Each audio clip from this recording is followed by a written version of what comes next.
And once again, welcome back here to the Smith Center on the lovely campus of Francis Marion University, where we've got our second game of our doubleheader coming up, where the Patriots, coming in with a record of 3-7 overall, 3-7 in the Peach Belt Conference, go up against the Bearcats of Lander University from Greenwood, South Carolina.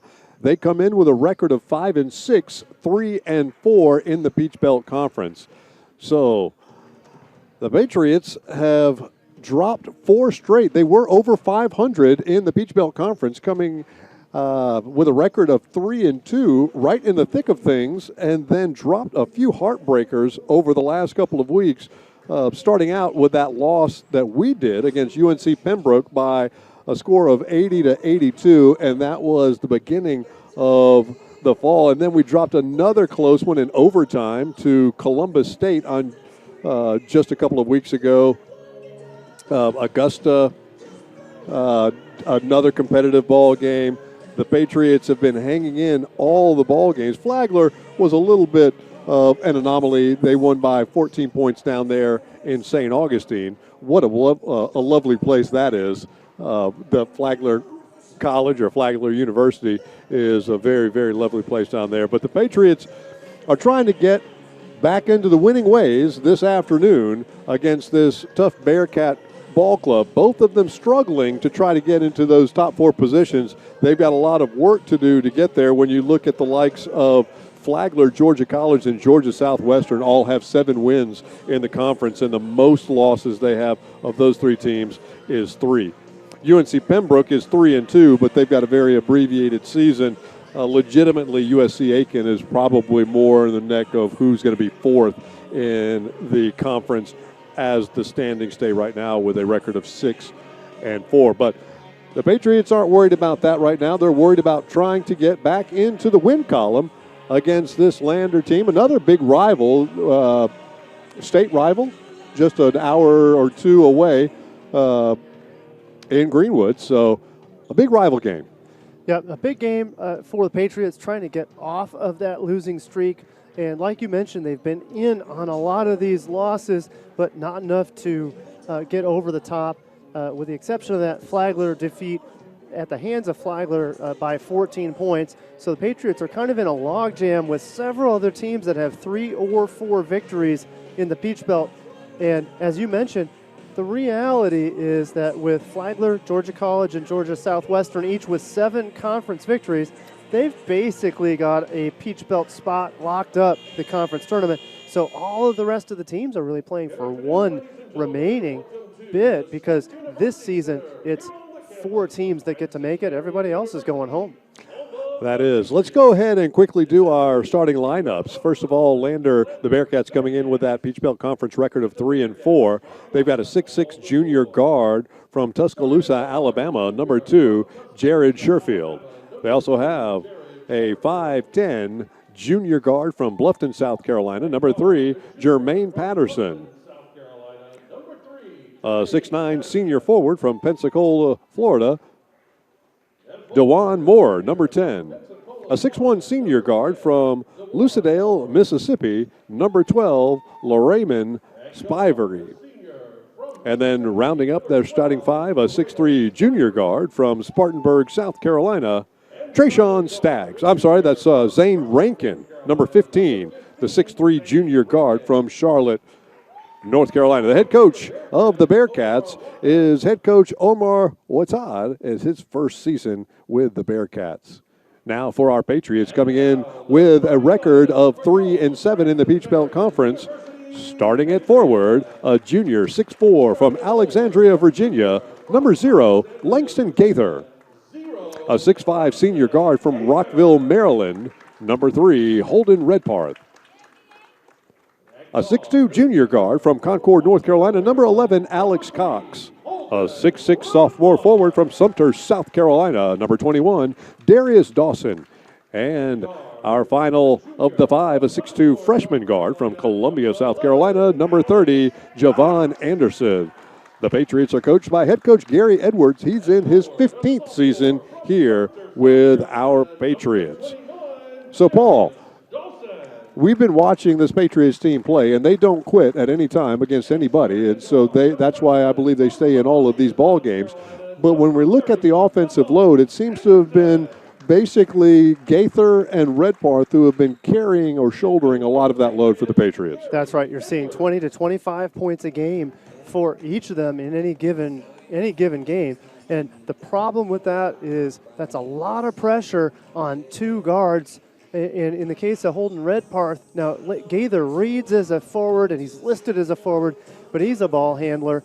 He likes to slash and dash to the rim, but he's really more of a 3/2, I think, out there on the floor. So for for a guard and for a guard/forward to be shouldering the load, the Patriots really need to find out how they can handle the size underneath for Lander and maybe get a little bit more inside pressure so that instead of being in these games, maybe they can come out on top.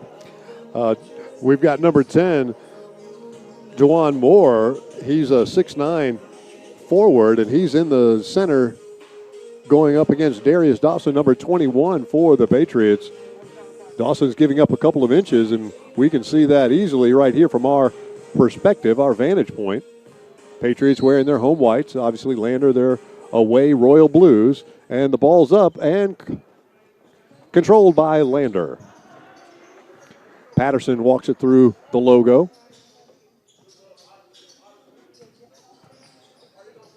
Backdoor cut, nice by number 2, Jared Sherfield. Boy, Sherfield slices to the net and is found early on. Easy slam dunk bucket to start the game out for the Bearcats. It was a great backdoor cut there. Cox has it, gets it to the left elbow, kicks it back outside, three-pointer. Dawson, no good. And the Bearcats come away with a rebound. A good look, but a miss for the Patriots, for sure. They like that look, but here's Lander fighting from underneath. They're going to call a foul underneath. I believe it's going to be on Anderson. He must have fouled him right before the travel because Patterson did drag that foot all the way across the lane. Must have been pushed by Anderson for the Patriots. And Anderson has generally some good runs, and he can get hot offensively, but you got to watch him. He can sometimes have an errant foul or an errant turnover. So his consistency is so important to the Patriots today as he continues to clean up his game. He's a freshman, 6'2", right out of Columbia, real close. So still a very young player trying to clean things up as he improves his game wearing the red, white, and blue.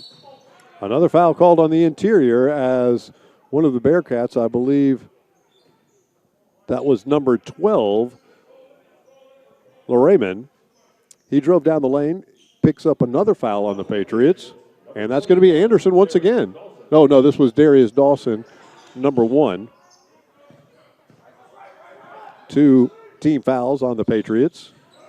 Drive inside by the Bearcats, and finally the travel's called as Sherfield got down that left side of the lane, ran into the Patriots defense. Alex Cox to bring it up. So the Patriots are kind of working with a few different players bringing it up at the point. This time Alex Cox with the ball, dishes to Dawson. Dawson to Gaither. Gaither normally will take control of the offense. He's on the elbow. Dish to Anderson. But the steal from Lander and Juwan Moore, and the Lander Bearcats take over. Patterson kicks it back out.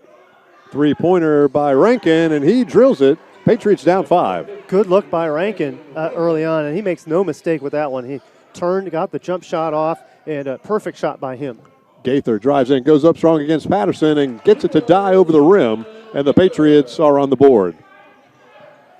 Look for more of that from Gaither. Gaither loves to slash, and he's not afraid of anybody underneath. He'll go up against players with 4 or 5 inches against him, and he'll still knock it down. And Rankin feeling it, and that one was from NBA distance, knocks down another three-pointer.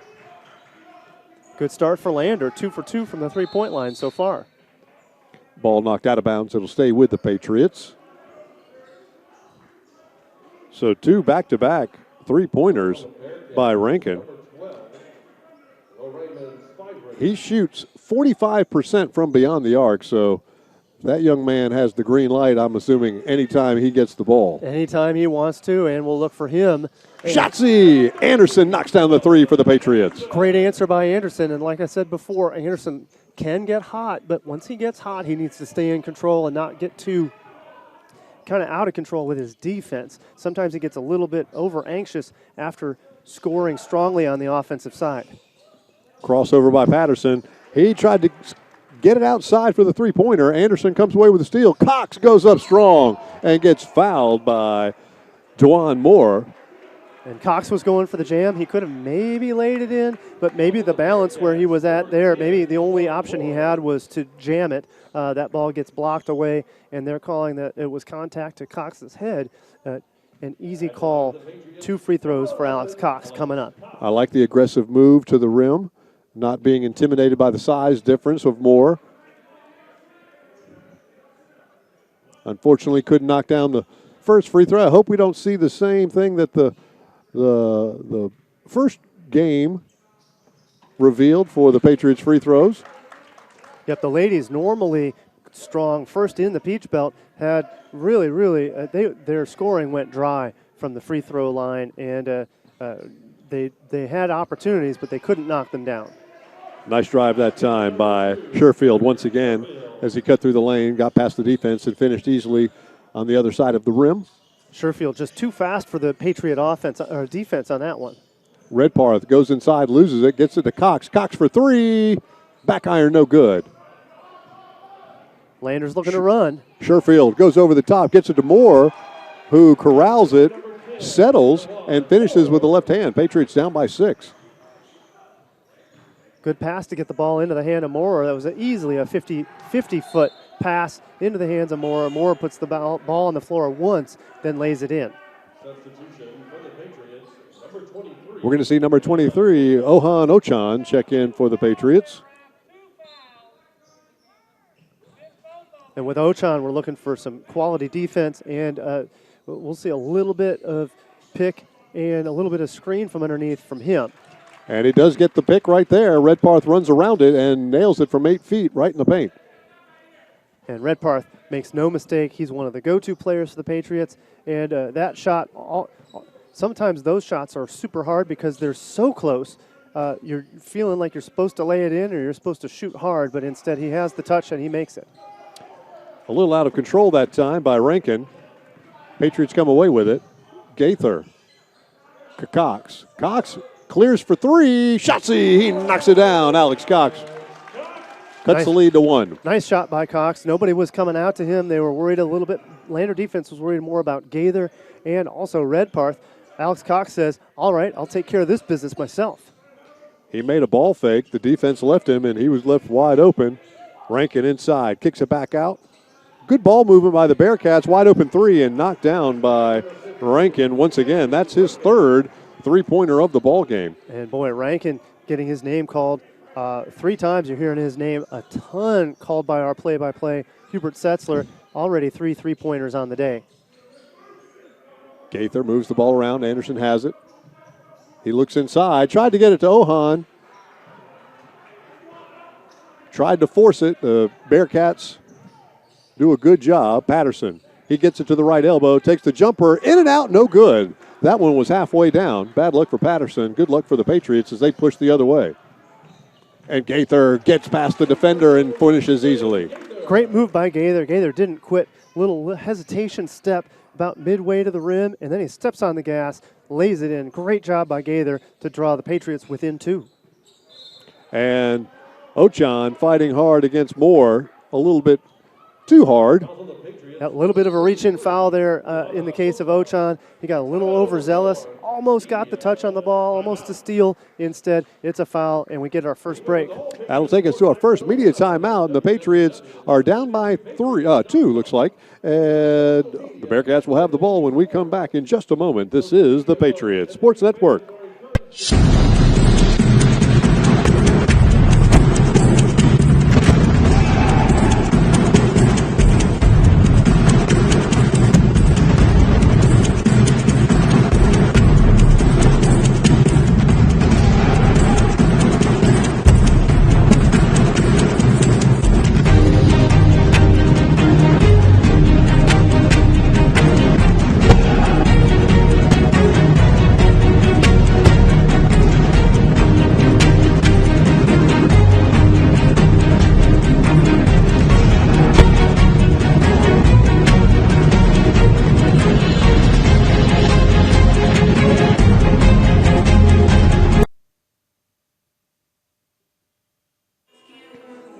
Back here at the Smith Center, it's been a pretty good ball game so far.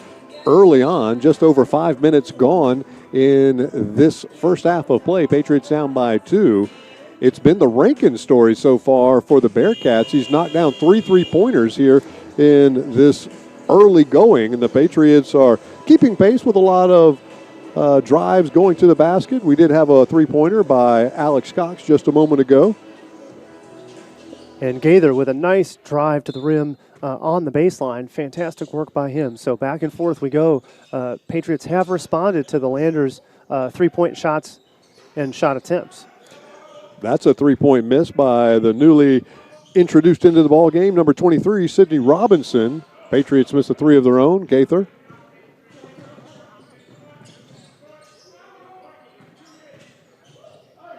That's going to be, got to be a charge. It was. Nice position that time by Gaither. Yep, and for Landers, Dion Berrien, Berrien dished the ball, but that's often a charge call that's going to take place. If you're a Francis Marion defender and you're disciplined, you stay put, even if that ball is passed. The body momentum of Dion Berrien goes into Gaither, and that's an easy charge call, and the Patriots get the ball back. Anderson now with it. Dawson has it. Tight man-to-man defense by this Bearcat squad, denying anything for the Patriots right now. 10 on the shot clock. They clear out. Anderson takes a 3 with somebody in his face. Ohan kept it alive but couldn't track it down. And back the other way, the Bearcats come. Good defense on transition, but couldn't corral the defensive glass, and it will stay with the Bearcats. 20 on the shot clock. Yep, Sidney Robinson on the run. He nearly made it to the rim. Some good defense, but Alex Cox, that ball just glanced off his fingertips out of bounds. So now Landers got the ball, and that's number 11, Dion Berrien, with the ball, deking and pivot foot with his pivot foot. He gives that ball up. Kind of a big mistake by him, and the Patriots have a chance again to tie it up or even take the lead. Anderson with a nice step into the passing lane there to get the steal. Redparth gets it over. Anderson for 3 this time. Once again, Shotzi, he knocks it down. So the 3-pointer he took on the last possession with a man in his face, he had a wide open shot this time and buried it. Great response by him, and he knocks it down. Nice technique. He's very, very balanced. Great shot, and again, when he gets hot, he can really, really score as long as he can stay in control on the defensive end. Another missed 3-pointer by the Bearcats. The Patriots tried to push it, but the pass was overthrown to Redparth. He could not find a way to pull it in, and unforced error goes back to the Bearcats.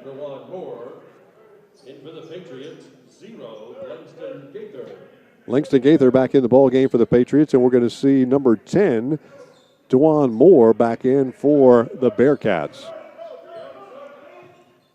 Sherfield works on Anderson. Skip pass, wide open 3, passed up this time. They get it inside, and a nice finish that time by Berrien. Good pass by Sydney Robinson to get the bounce pass down to Berrien. Berrien makes a mistake. He jabs, puts it up on the glass, and finishes. Cox, deep on the left wing, gives it up to Dawson. Dawson tried to go baseline. Good defense by Armstrong. Gaither gets ahead of steam, backs it up. Cox for 3, left side, air ball, and it corralled by number 11, Dion Berrien. Cox had a good look, but just not the best shot. Ball's on the deck, and we're going to have a jump ball, so that should be Patriots' possession here.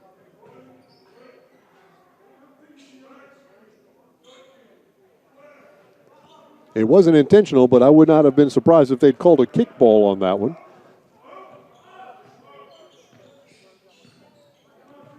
This is a different paced game and a different called game than that of the ladies' game earlier on. In the ladies' game, 60 fouls, 6-0, more than 60 fouls during that game. This one has been a little bit cleaner on both sides and a few less fouls, a little bit better flow to this game. And we'll say faster as well.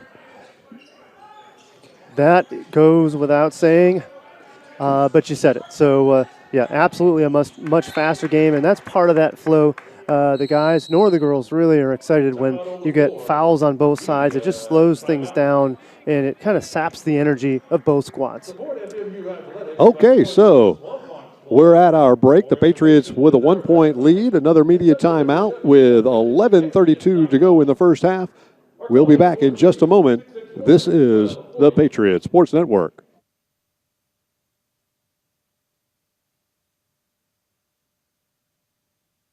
The Swan Fox Club is the fundraising arm of the Francis Marion University Athletic Department, and it supplies assistance to all 14 intercollegiate sports.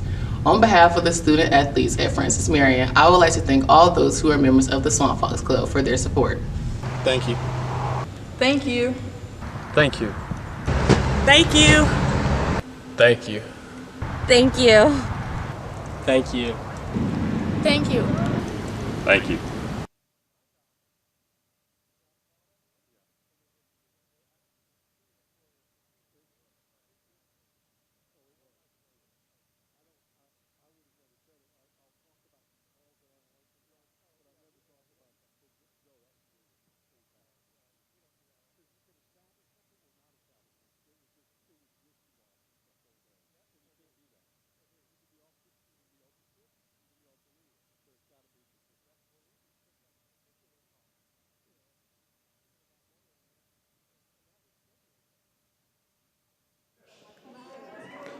Back at the Smith Center on this dreary Saturday afternoon, but a good time to watch some basketball here in the Smith Center.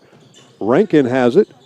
He's been on fire from beyond the arc, and the ball gets knocked out of bounds. It will stay with the Bearcats. 11 on the shot clock. Armstrong will inbound the ball underneath his own basket. No, they switch up. It is going to be Robinson. He goes over the top and gets it to Marion. Back to Robinson. Robinson clears away for a three. He nails it. I like that step back from him. It's a nice, clean shot. I was a little surprised that he took it, but he made no mistake. Made that shot with confidence. And that gives the Bearcats a 2-point lead. Ohan takes it from the right elbow, short and right. Armstrong with the rebound. He loses control, and then unfortunately it bounced off of Gaither to stay with the Bearcats. Kind of a micro touch on Gaither. Lander player was out of control. Number one, MJ Armstrong. He was a little out of control out there, and Gaither bailed him out. And that's kind of a rare mistake by Gaither. Gaither's usually a very, very strong defender. That was a bit of a mistake on his part. Possession now in the hands of Lander. Rankin looking for that three again. Marion tried to go inside, and they're going to call a foul on Darius Dawson, much to the chagrin of. And Coach Edwards gets off the deck. He didn't like the call because he doesn't think that it's a very accurate depiction of fairness, thinking that we're missing some of that exact same call on the other end. Yep, but we know that that's the real Gary Edwards. He was very sarcastic with the official, and I could see him say, great call, that's just a heck of a great call. So the sarcasm in Coach Gary Edwards still alive. That's how we know it's him. I believe he actually got a warning as well. The first bench warning doesn't carry any penalty. Dawson for three, no good, and Bearcats come away with the board. Massive rebound from Deion Berrien. Berrien was high in the sky to make sure that nobody else on the Patriots side was able to pull that down. Moore goes in, and Dawson with the blocked shot. Rankin pulls it back out. He works on Cox, picks up the screen. They go over the top, and nice feed inside. Moore collected it. Yep, good contest from Javon Anderson, but not enough to slow down Moore. Moore just too strong at the basket. I like the no foul against Javon Anderson. He really stayed under control during that play. And Dawson, one too many pumps on that. He made a powerful move toward the rim. And, beautiful pass on the interior by number one, Armstrong. Fantastic work by Armstrong. Armstrong puts his hands up to his eyes like, hey, I'm using my binoculars to find you. That was all about the pass, and you got to give him credit. He saw it, and he made no mistake. I always say make no mistake. There was no hesitation. He got it down underneath, and the easy lay-in for the Bearcats. Absolutely. Nice look and a good finish by Moore there. Francis Marion University has been around for more than 50 years, but now more than ever, we're looking to the future. 13 new programs in 6 years. Majors in engineering, advanced healthcare, environmental science, and more on the way. New programs that meet the challenges of tomorrow. Your future depends on what you study today, and at FMU, your future is bright. So that got Coach Edwards off the bench fairly quickly to call a timeout, with the Bearcats extending their lead to 6. Now they're extending their defense to full court. Well, and that's interesting. The timeout allowed them to set up and prep with the pressure, and sure enough, the steal from Lander. And the finish, number 23 for Lander. That's Sydney Robinson knocking it down. So the full court pressure causing problems against the Patriots while they try to bring it up to half court. Patriots now find themselves down by 9, 9:25 to go in the first half. Couple of three-pointers by Robinson here recently, and Anderson for 3. I didn't really like the shot. It looked like he was fading a little bit to the left, and guess what? He missed the shot to the left as well. Yep, he was a little out of balance, and then he tried to readjust with the stroke itself. That's seldom going to work out. Gaither all by his lonesome on the steal, and a nice little layup. Not trying to do anything fancy. This is a critical part of the game where the Patriots need every single point they can get. Yep, a rim out on a dunk would have really been deflating. Instead, he takes the easy lay-in. No need to do anything fancy here. Those 2 points bring them to within 7. So we have a 30-second timeout on the floor. That got head coach Watad up off his bench. He wanted to change some things up a little bit. Just to remind everybody that if you were looking to watch any baseball or softball this weekend at Francis Marion, that's not going to happen. This unfortunate weather has postponed the softball and the baseball games that were supposed to be this weekend. They're looking for makeup dates right now. Now, Paul, we've been talking about tennis and baseball and basketball and softball, obviously, but I think the volleyball team is actually going to have an abbreviated season this semester, right? They're usually a fall sport. What's going on with that? I'm sure you know a little bit about it. Yes, for volleyball, volleyball's schedule in the fall was canceled, but they bumped that to the spring, and they're actually going to start in March, so they'll have a true schedule that will finish with a Peach Belt Conference tournament, I believe, an abbreviated conference tournament, and unfortunately for the Patriots here, I can't help but jump back to this basketball game. Boy, I really thought that was going to be called a charge. Thought there was good position by Ochan, but instead the foul is against Ochan himself. So we're going to see some free throws from number 23, Sydney Robinson. And that's Ochan's second personal foul, the team's 5th. So the foul's starting to rack up a little bit on the Patriots. 8:41 to go in the first half. Robinson will go to the line and shoot a pair. Yep, and again, foul trouble for a big man like Ochan. That's a problem for the Patriots. Patriots need to patrol the paint, and that's one of Ochan's great responsibilities. So with him off the floor, if he gets into foul trouble, he could be off the floor and lose that patrolling opportunity to patrol that paint and slow down Lander's fast drive and their underneath work. Robinson, 1 of 2 from the charity stripe that trip.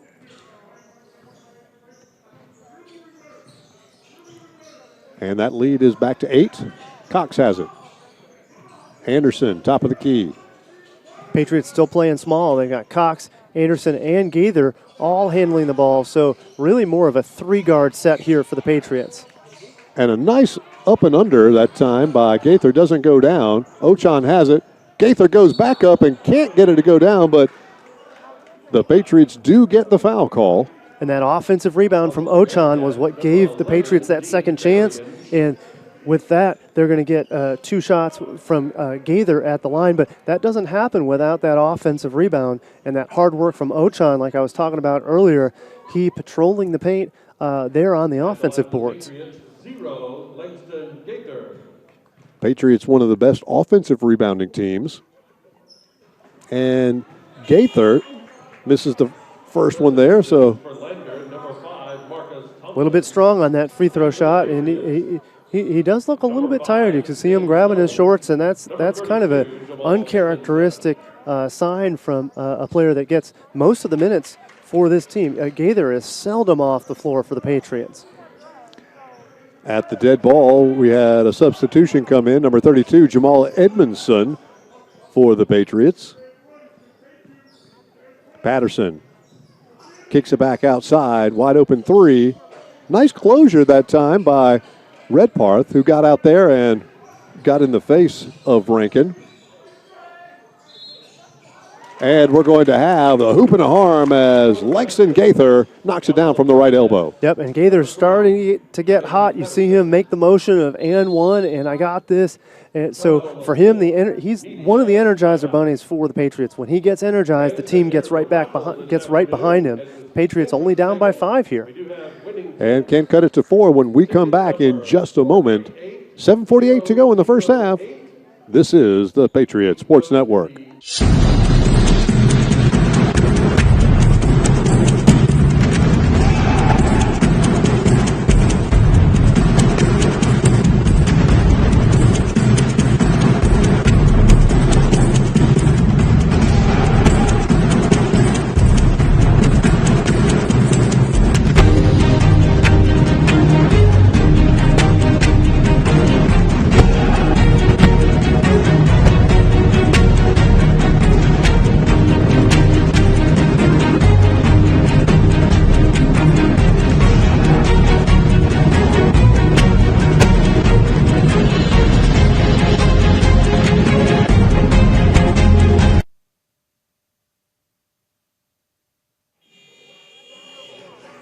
A very entertaining ball game going on right here in the Smith Center. Patriots down by 5, could be down by 4 after Gaither takes this free throw. I've really enjoyed watching both these teams get up the floor, a high level of skill, but an extremely high level of athleticism, especially from that Lander squad. Nothing against the athletes we have at FMU. They are fantastic. It's just a different style. You look at some of the length and height of that Lander team, we seem to have a little bit more bulk and strength, but boy, they've got some lean high flyers. Yeah, for Lander, they're flying high, and it shows on the glass. They're doing a great job getting second chance opportunities. Now, the Patriots have countered with some offensive rebounds of their own, and for Gaither, nice work by Gaither to finish off the and one. The Patriots are now within 4. Gaither now leads all scorers with 10 points. And another turnover. Patriots come. Redparth controls the break, gets it to Gaither, who goes baseline, gets it into Edmondson, who gets bodied up pretty heavily by Marcus Thompson, I believe is. That was on the Bearcats, number 5, Marcus Thompson. So Thompson is going to pick up his first personal foul. That's the team's 6th now for Lander, and we're going to see number 2, Jared Sherfield, check back in. Yep, and one more for Lander, and the Patriots will be in the bonus there. Kind of a big mistake. Here comes Lander with the jam, and that's actually how the game started, was a dunk from Jared Sherfield. Now here another two-handed jam, but he had a free run to the lane from about half court. He was wide open, so he makes no mistake. Another turnover leads to easy, quick points. Redparth is going to get called for a travel as he knocked down the fadeaway. And that's kind of a bummer. Good move by Redparth, but clearly the official saw a bit of a juggle of the feet. So the points are negated from Redparth, and we go back to Lander in possession. Patriots once again down by 6 points. Patterson kicks it outside.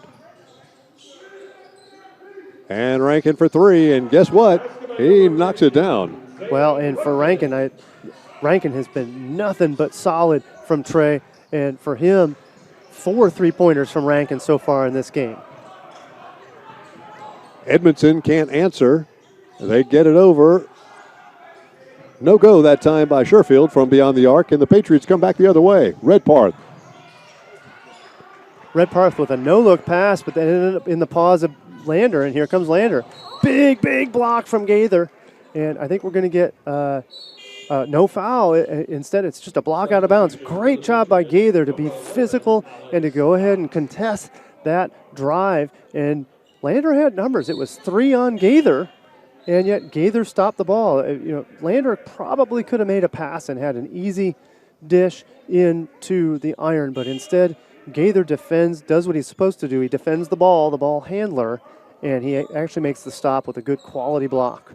Great transition defense that time by Gaither, and saves the easy basket, but the Patriots now find themselves down by 9 and could be going deeper.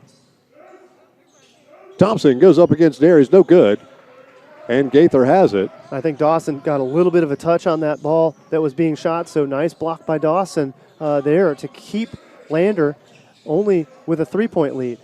Dawson front irons it from just inside the top of the key. Patriots really haven't gotten a good look at the basket in quite a few possessions. They need to see if they can't wrangle something. Maybe a fast break will do it. We got Cox going against Patterson, and a nice move that time to finish easily with the right hand. Yep, a little bit of a Euro hesitation step out of Alex Cox, and that dekes Patterson just enough to get enough space so he can just lay it in, and he does just that. Nice work by Alex Cox.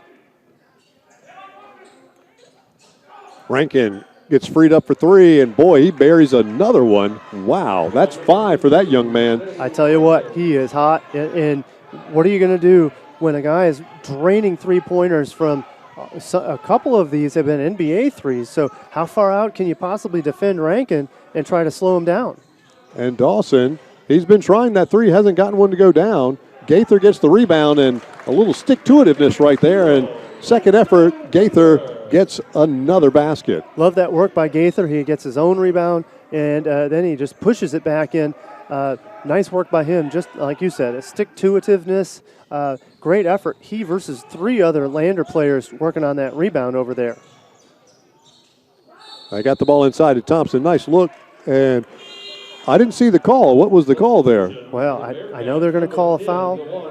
So, it's going to be a foul against Moore on for Lander offensively. So that means that the Patriots are going to take over. I thought it was going to be a foul on the Patriots, and I saw everybody walking the other direction, and I said, that's why I was curious. I missed that call. And I agree, but I think the Patriots will take it. The Patriots down by 8. They'll take any fortunate break they can. Now they have to capitalize on that with a basket here on this possession. Ben Jones, number 5, has it. Gets it to right inside the three-point line and drills it. Not the shot I would actually have drawn up if I was Coach Edwards, but you can't argue with the result there. Well, and especially just coming into the game, but he came in kind of a cool hand, and he knocks down the deep range jumper. I wouldn't call it mid-range, but it was inside a 3, but not by much. Patriots have the number. And Redpath finally gets it in. It took the Patriots 4 shots that time to get it in from point blank, but we'll take it. Well, and Redpath is stuffing his own stat box on that one. 2 offensive rebounds plus the bucket, but it came off of kind of a mistake by Cox. Cox wanted to dunk again. He didn't have the range to do it. And Cox goes in, gets it up on the glass, and draws the foul on Sherfield. So the Patriots defense is doing their job. They're coming up with quite a few steals, which is not unforced errors. That's good defense by the Patriots. We'll see if Cox can knock down a couple of free throws here when we come back in just a moment. That 10-point lead is now down to 4. 3:27 to go in the first half. This is the Patriots Sports Network.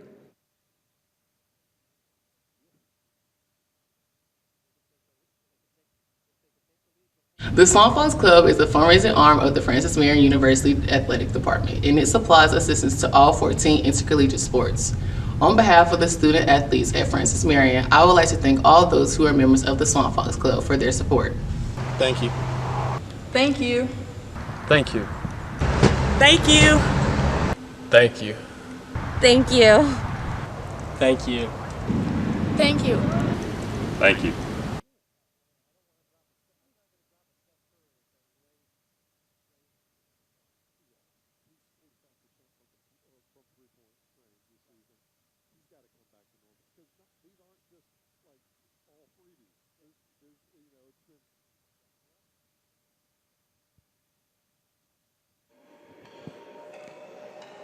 So the Patriots have cut a 10-point lead to 4 with just a couple minutes left to go in the first half. So way to chip away, and all that started from the defensive end. They've had a couple of fast break baskets that were spurred on by steals by the Patriots defense. Yep, it's really been about the defense and the rebounding for the Patriots. They're really, really racking up the rebounds, getting second chance opportunities, and the defensive rebounds have been what have spurred those fast breaks that you mentioned just a moment ago.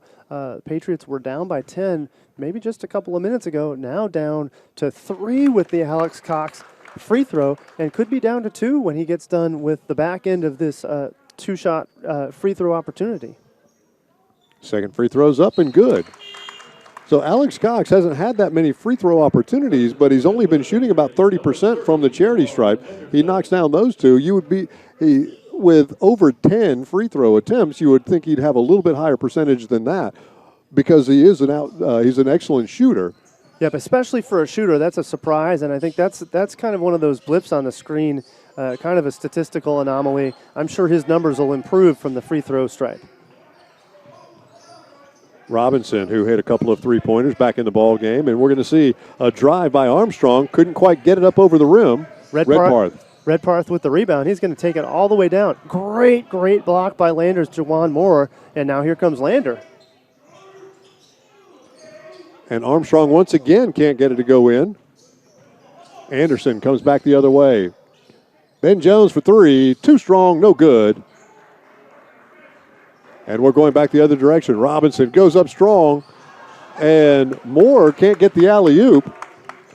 So some fast-paced basketball, if not ugly. And the alley-oop was the right play there based on the timing of the players there. But for Gaither answers the mistake of Lander with a 3 of his own. Absolutely. Gaither now with 15 points of his own, tied for the leading scorers in the game with obviously Rankin. And Robinson tries a 3, no good. And that three-pointer a moment ago gives the Patriots a lead. It's the first time all game they've had the lead. So up 37-36 with under 2 minutes to go in this half. Anderson, top of the key, gets it to Ben Jones. Gaither now gets double-teamed, kicks out.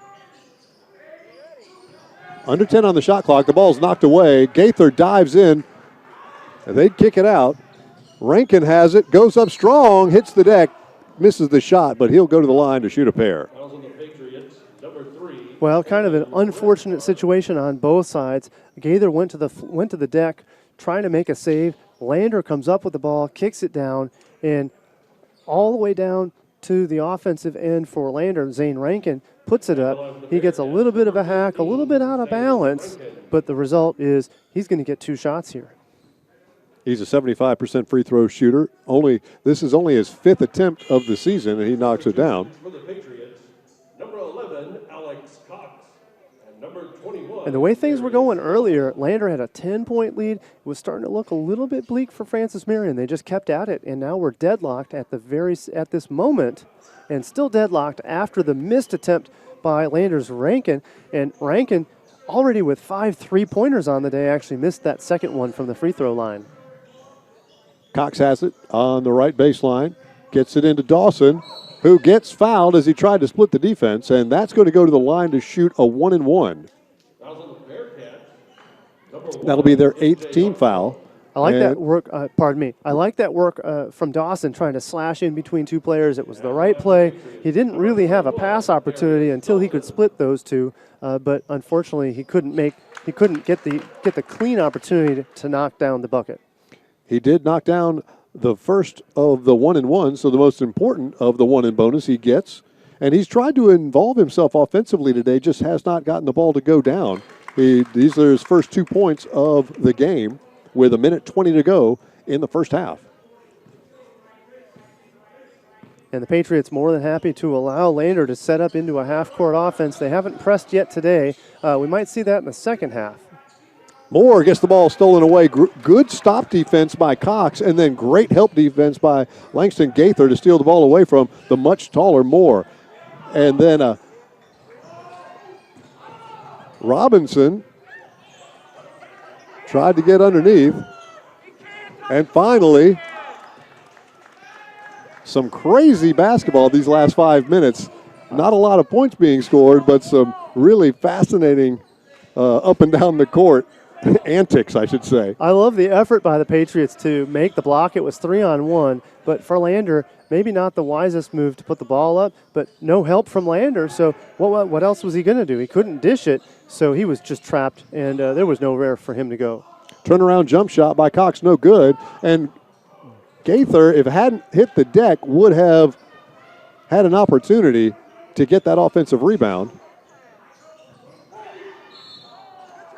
And then Anderson, a little bit aggressive on that defensive play, is going to put Moore on the line to shoot 1 and 1. A little over the back from Javon Anderson. He was trying to go ahead and get in front of that ball and try to get in front of DeJuan Moore, but he definitely put his body into Moore while Moore was trying to retrieve his pass.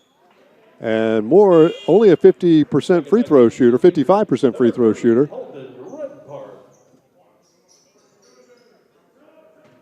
Ochan is going to have a seat, and Redpath will come back out. Patriots will have 8 seconds to see if they can't score more points. And Moore knocks down both of those free throws, and Lander has tied this ball game up. So we'll have to see what the Patriots chalk up. If they're going to take it up slowly. Here comes Alex Cox with now 5 seconds to go. Anderson in and out from 3. The Patriots got themselves a little bit tangled up. Didn't really get a clean look with that 8 seconds, but Anderson did a good job of trying to get it up there, rimmed in and out. So we're basically where we started 20 minutes ago. Yeah, we're where we started, and that's kind of where we should be. Both teams playing equally solid on the defensive and offensive ends. So while there was an ebb and a flow there, the Bearcats had as great as a 10-point lead. The Patriots just kept at it. They kept chipping away. They tied it up moments ago, and now it's been back and forth ever since. There was 2 distinct streaks there where it got a little bit shaky with regard to the quality of play. Entertaining, yes. Quality, not so much. But it was fun to watch, and I think it's going to be a fun second half. I think these teams are fairly evenly matched. I have absolutely no idea who might take this ball game away. I don't see the momentum in anybody's bench right now or anybody's locker room over anybody else's. No, I agree, and there's not one particular play that's working for either squad. Both squads are driving to the rim on occasion. They're taking their three-pointers. About the only edge in one area, I think the Patriots have maybe a slight edge underneath the rim, but that's been negated by Lander's three-point shooting, particularly lights out three-point shooting from Zane Rankin. He drained 5 three-pointers in the first half alone. Yes, you were talking about no one play's working. Well, that one play has worked for them. And anytime, I believe, is he not 5 of 6 from beyond the arc? I think he's 5 of 6, and that's all it takes. You've got for him, 5 of 6 is where he needs to be. As you mentioned to me earlier, he's a 47% shooter from three-point land. So right now he's feeling it. He's hot, and I know he's looking at his hands saying, hey, I might need to turn in another 5 for 6 outing in the second half to get Lander out on top because this game is deadlocked. It absolutely is. It's going to be a fun second half, I feel sure. We are locked up at 39-39 with 13 minutes or so before we tip off in the second half. We'll take another breather here at the Smith Center and come back in about 10 minutes to set the stage for second half action here in the Peach Belt Conference. Bearcats versus Patriots. This is the Patriots Sports Network.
Hi everybody, I'm John Sweeney, Francis Marion class of 2009. This university means a lot to me. The people that I met and the experiences I had here, I cherish to this day. Over the next couple of minutes, I want to take you on a tour of this university that means so much to me. I want to show you my university.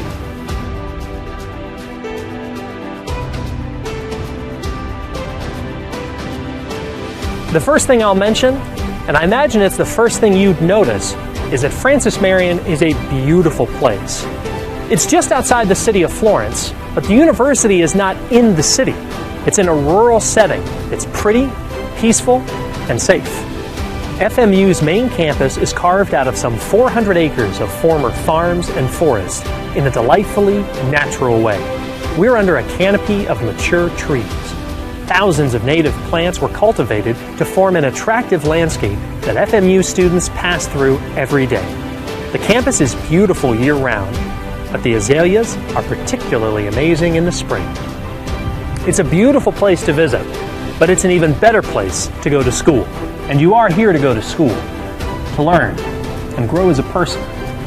That will happen here at FMU. Now, we have some terrific laboratory and classroom spaces. Come on, let's go take a look. This is Founders Hall, our main classroom building. I spent a lot of time here. McNair and Leatherman are home to the sciences. I didn't spend a lot of time here.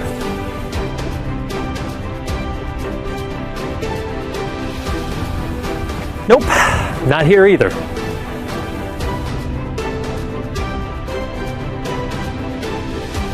Now this looks familiar. Welcome to the Hyman Fine Arts Building.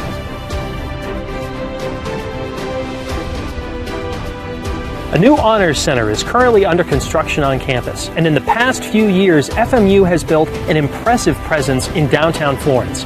This new campus includes the FMU Performing Arts Center, the Carter Center for Health Sciences, University Place, and coming soon, the Leatherman Medical Complex. And in the near future, we'll begin work on a freshwater ecology lab not far from the main campus. We've even got planetariums and simulation labs. But academics here are about more than buildings. They're about community, about people. You form bonds with classmates and professors, and the classes are great. Our professors are experts in their fields, and they love to be in the classroom. You'll learn a lot about the major you choose. You'll hear more about that later. And you'll learn a lot about life. Francis Marion is an interesting place with a diverse student population. We have older students who are coming back to study for their second career, and lots of hard-working students with jobs both on and off campus, which means there are some commuters here. But many of our students live right here in our residence halls, which means we have a rich on-campus environment. The Forest Villas are modern apartments with nice amenities. But a lot of upperclassmen love the Village Apartments, Francis Marion's original student housing. They're conveniently located to campus, the outdoor pool is right next door, and they have recently been remodeled and upgraded. An assortment of eateries, snack bars, and coffee shops provide needed fuel. The Smith University Center, the largest building on campus, is a great place to hang out and blow off a little steam. Our 60-plus student organizations add to the mix by hosting a wide range of events throughout the year. Everything from FMU's Got Talent to the President's Bowl Quiz Tournament to First Friday and the annual student competitions at Arts International. It is a good thing they didn't have these when I was here. I wouldn't have ever left. Athletics plays an important role here at Francis Marion. We've got great facilities like Griffin Athletic Complex and lots of successful teams. FMU athletes have won 5 national championships in just 50 years, and we've produced dozens of legendary players. Our athletes come from across the country and around the globe. They add to the flavor of the student body. Athletes are always among our very best students. We think that's the way it should be. By the way, the very first game on this field pitted Francis Marion against the defending national champions from the University of South Carolina. Wonder who won that game? Oh yeah, I remember. Well, that's a quick look around campus. I didn't get a chance to show you everything, and we didn't talk about everything. Like this guy, our namesake, General Francis Marion. But hopefully I gave you an idea of what a wonderful place FMU is, and how much it means to alumni like me. This place is special. It's my university. Maybe you'll make it yours.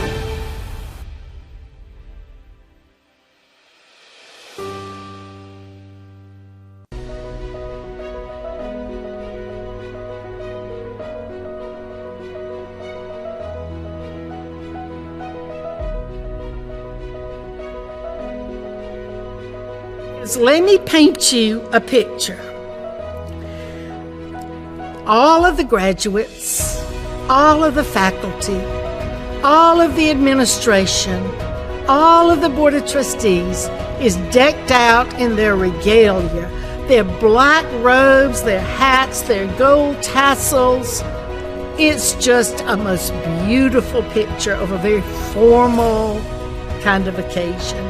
And here we march into the gymnasium, and the music is playing, and the gym is packed. And as we come in, and as you look up at all those people, you see families, huge families. You see not just mama and daddy and two brothers and a sister, but there's grandmama and granddaddy, there's the aunt and the uncle, they're the cousins, they're the next door neighbors. And you know why all those people are there? Because this is the very first one, the very first graduate. And I can guarantee you that when you go to that graduation, you leave with a tear in your eye. Because it's so, so special.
Well, we have one half of basketball to settle this affair. It's tied up. Might as well be 0-0, but it's 39-39. About to get ready to start this second half off. Very, very good game so far. It's been back and forth. I know I highlighted earlier, Lander had a 10-point lead. Patriots chipped away, actually took a lead late in the half at 37-35 and 36. Bearcats have tied it up, and sure enough, we're going to have a battle. Probably one of the great highlights for Lander, Rankin, 5 for 6 from three-point range. He has 16 points on the day. And for FMU, from a point standpoint, none other than the usual, Langston Gaither, 15 points, 8 from Cox, 8 from Jamal Anderson, who got hot a little early on, but since he's cooled off a little bit. But for Gaither carrying the load for the Patriots as he normally does this time of year. Patriots were outshot 40% to 48% from the floor by Lander in that first half, staying in this ball game and keeping it tied based off of their defensive prowess. 13 turnovers for Lander, only 8 turnovers by the Patriots, and that's why we're knotted up with that shooting discrepancy. Yep, and that's what kept the Patriots in the game. They're forcing a couple turnovers, a couple of unforced turnovers by Lander, and that's the difference considering the differential on the from the three-point line, specifically from Rankin. Patterson gets the ball up on the glass, but he can't get it to go down, and the Patriots come back the other way. Thanks to Darius Dawson, who takes a three-pointer straight away. He can't get it to go down. Gaither almost had it corralled. And Darius has tried that straightaway three-pointer a few times today and just has not been able to get it to go. Yeah, both times they've gone in and out. Good opportunities for him, but they haven't quite made it down through the rim. Three-point attempt by number 12's Spivery, no good. Raymond had a good wide-open look there, just couldn't knock it down. And Redparth gets it over to Cox, left side. Dawson might want to put it on the floor now. Anderson for three. In and out, no good. And I think Lander's happy to allow Dawson to handle the ball. If that ball is out of the hands of Redparth and Gaither, then Lander's more than happy just to let things flow as they are and maybe work toward a steal or work toward a rebound with the ball in his hands. Alex Cox picks up the foul on the floor away from the basket. That's his first personal foul, first team foul. Just over a minute gone here in the second half. Bearcats will inbound underneath their own basket. They get it inside to Rankin, and he easily finishes. Nice job by Rankin to sneak that ball in around the blocking hands of the Patriot defense. Ohan has it. He finds Gaither, and we have an illegal pick by Redparth. Oh, and that's a bummer. Gaither had snuck that ball underneath, and there was an easy lay-in for the Patriots, but Gaither gets called with the foul away from the ball. And it wasn't even affecting the play. Looked like Redparth was trying to open up a lane possibly for... And they're going to call Moore on the foul. I think that's the right call. Moore was getting a little bit kind of overzealous to trying to make that steal. A little bit of physical contact by him, so the Patriots take over. Not a whole lot going on to start this first half. Nearly 2 minutes in, only a bucket by Lander so far. Cox has it, deep right wing. Top of the key, Redparth picks up the high screen by Dawson. Gets it over to Anderson. In and out once again. That's 2 for him this half. Halfway down, and no good. Patterson drives in. Gets fouled. Ball's blocked. Spivery looking for the goaltend. He's not going to get it. Yep, the foul on Javon Anderson.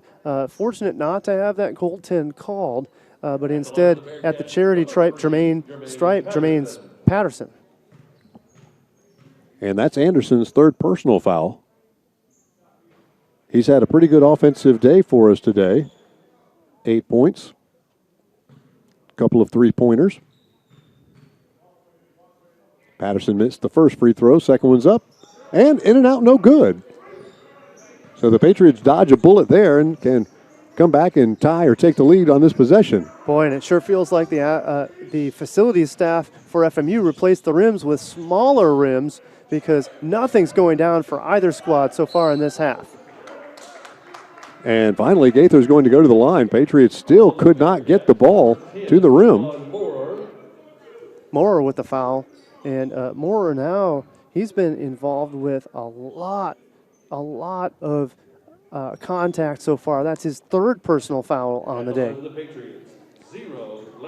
To me, it looked like he got a clean block above, but I think he got called with the body. I think it was the body somewhere on the in-between in that effort. Nice effort by him, but you got to stay balanced unless you're going to get, or else you're going to get that call against.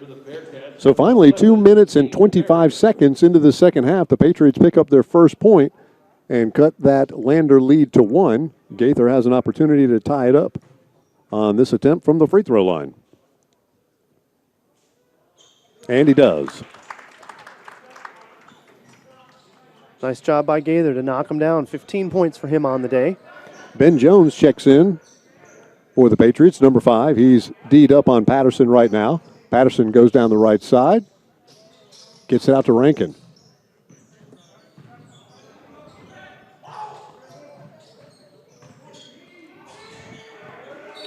And Spivery tried to get the ball over to Sherfield on a little alley-oop type play and a miscommunication. Yep, Sherfield was driving to the rim, but the pass was intended to be with him not driving. That ball goes out of bounds. Nice opportunity for the Patriots to take a lead here in the second half. Dawson almost lost the ball, but recollects.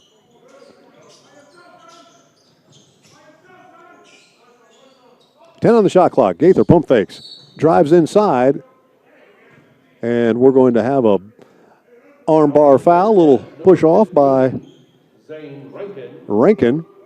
Yep, a foul on the floor there, but for Gaither. Gaither was driving to the rim, and Gaither tends to attract those fouls because he's so aggressive with the ball. I think they're going to call a jump ball. Nope, they're going to call a foul. And Rankin picks up his second personal foul in succession. That's going to be the fourth team foul on Lander. So we've already got 7 fouls, not even 4 minutes into the ball game. Yep, and from our vantage point, it sure looked like it was going to be a jump ball. It sure looked like the block was good, but instead maybe a little bit of micro contact from Zane Rankin. The result is the beneficiary is Gaither. Drains his first free throw. He has a chance at the second. Patriots now with the lead once again, and now it's 2 points. So Gaither has all 4 points for the Patriots in this second half, all coming from the free throw line. Nice move inside by Sherfield, and Alex Cox, I believe, is going to be called for the foul on the inside. What a quick athletic move that was, slicing down the left side of the lane. It will be on Alex Cox.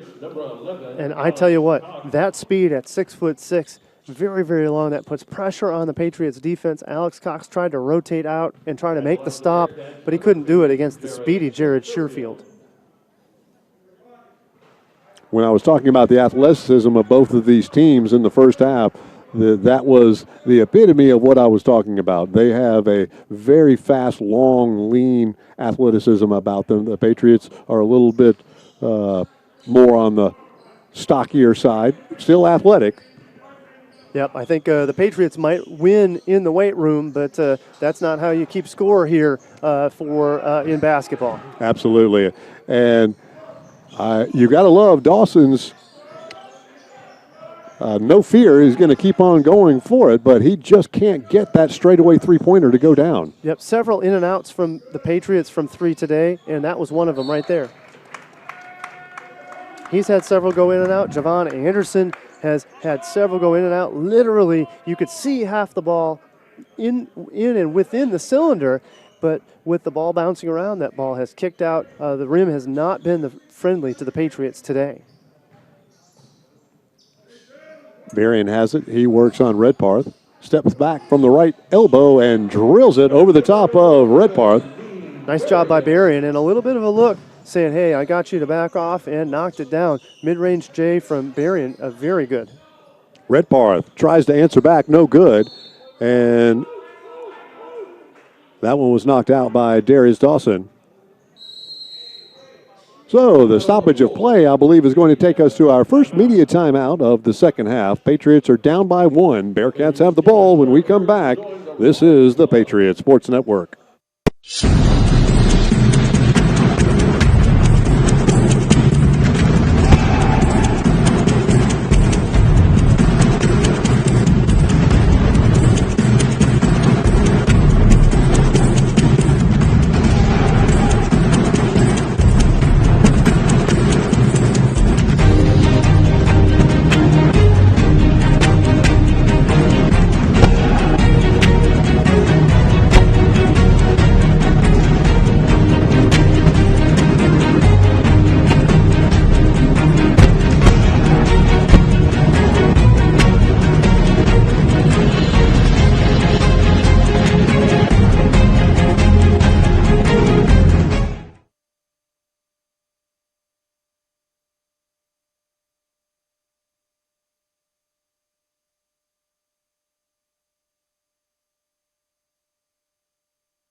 The athleticism of Lander, he is one fast fella handling that basketball. We're going to have another foul. I'm not sure who it's on here. I think they might call Gaither with an elbowing foul. Oh, and that's a tough spot. Marion has had a very, very good game, but it looks like he took an elbow to the eye. Hopefully he's going to be all right. You can see him kind of wandering off. Hey, we know it's smarts, but I think he's going to be all right in just a couple minutes. So good on him to make his way off the floor.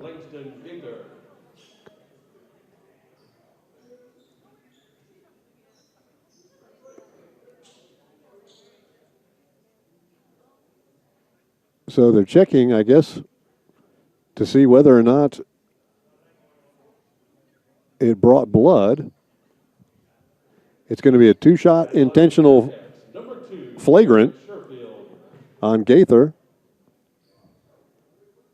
And Sherfield knocks down the first one, breaking the tie. This is kind of a microcosm of what you see at the Patriots season, where the Patriots are going along nicely and then something just silly like this happens and kind of derails the momentum for the Patriots. Yep, that's right. And you can see Gaither kind of making an argument or a discussion with the official, but Gaither needs to just kind of get back to business. Gaither's going to come off the floor and kind of cool off a little bit. I think in the case of Gary Edwards is saving Gaither from himself. He doesn't need Gaither to talk to the official or entice the official to maybe get after him with another call. So Gaither's going to take a rest here with 13 minutes to go, nearly 13 minutes to go in the half. And Ohan with the steal. He can't corral it. Ben Jones comes away with it, and the Patriots do keep possession. Jones for three, left side, wide open, Shotsy! Jones knocks it down. Nice job by Ben Jones. Ben Jones made it underneath the rim, didn't get the look he liked. He kicked it back out. He got the ball back and knocked down all three of those. Great job by Ben Jones. Good discipline, and the Patriots are back up by one. Patterson dribbles through the defense, gets inside, is fouled on the floor. Moments before this, I was watching Coach Edwards, and I thought I saw what happened with Langston Gaither, and Gary was telling him how you clear out without throwing elbows, and it was a really interesting coaching moment. He was talking about how to go low with your swipe instead of up with your swipe as you're trying to clear defenders off or keep them off of the ball. It was a really interesting coaching moment there for Coach Edwards. Well, and good on him. It's individual coaching. Gaither may be his top player, but he, like everybody else, is looking for leadership, and he's getting it from Coach Edwards. And I don't expect Gaither to be off the floor for very much longer. Gaither is very much the keystone to the Patriots offense, so look for him to get his breather and then hop right back on the court here shortly. I believe it was a flagrant foul called, but I don't believe it was malicious in intent from what I saw. Ohan from the left elbow, knocks it down. Patriots back up by one. And the Patriots are starting to make shots. These are the same shots that were rimming in and out, that were just glancing out. Patriots are starting to get a feel for things with almost 12 minutes to go here in the half. Robinson for three, left side, and he buries another one to give the Bearcats a 2-point lead. And Rankin in the first half, now Robinson in the second half. Lander seems to always pull a three-pointer out of their pocket when they need one. Cox gets it to Anderson. Redparth, he spots up for three. A little bit of a quick shot that time. Maybe a little bit of a force. He kind of felt it, but it also resulted in him forcing it, that ball glancing off the rim. Foul on the floor. This one's going to be on Anderson. That's going to be his fourth personal foul. And that's our eighth team foul, so we're going to see some free throws when we come back in just a moment. Patriots down by two. Bearcats with some free throws when we come back. This is the Patriots Sports Network.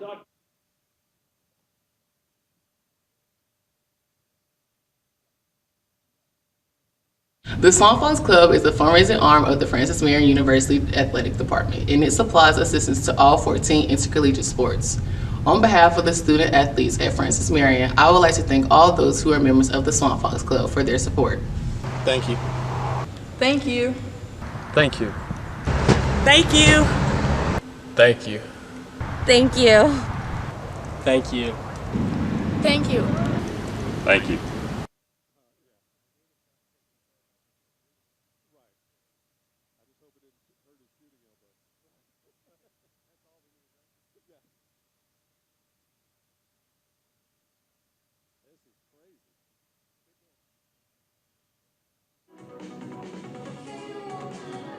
Just to make sure we clarified, the officials came over to the broadcast booth and told Paul and myself that it was a flagrant 1 foul, elbow to the head, just like we had surmised that it was.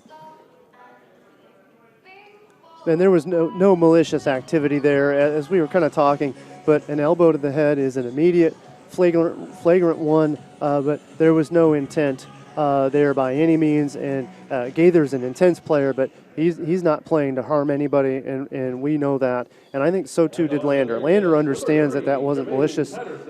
We don't see anybody, getting too, cantankerous about it. It just happened, and then the teams have to play on. And they are with Patterson at the free throw line, who knocks down the first one. He's an 86% free throw shooter, so not the man that you want to foul for the rest of the way. And the Patriots have amassed 18 fouls in about as many minutes. Yep, they've all come in a very, very short spurt, very, very physical play. So the Patriots are trying to play some very physical defense, but they are getting those calls, and they're already in the bonus, Lander is. And Jones. Boy, good to see Jones get hot again. Jones had been throwing up a couple of shots that have gone in and out, as I mentioned before, but now 2 3-pointers by Jones over the last several minutes. Super deep by Robinson. Not sure what that was all about, but he took the deep one, didn't get it, and the Patriots come back with a chance to take the lead. Robinson had been draining the last couple of 3-pointers, so he thought he would take that shot, but that's a NBA plus distance tray that he tried, and to no avail for him. Ohan inside. He goes up and under. Right hand. Can't get it to go down, but he'll go to the line and shoot a couple. Nice work by Ochan underneath. Almost got that carom to go into the iron, but instead he's going to go to the line and get 2 shots. That's going to be the second personal foul on Sherfield. It will be the 6th team foul on the Bearcats, so everybody's going to be shooting free throws the rest of the way. And Ochan, who's a 54% free throw shooter, rattles the first one out. He can tie the ball game up with his free throw.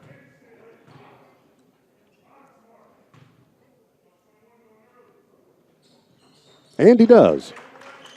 10:49 to go in this ball game. Once again, all knotted up, 58-58. Yep, and I don't expect to see much differential throughout the rest of this game. Both teams playing at a very, very good level on both ends of the floor.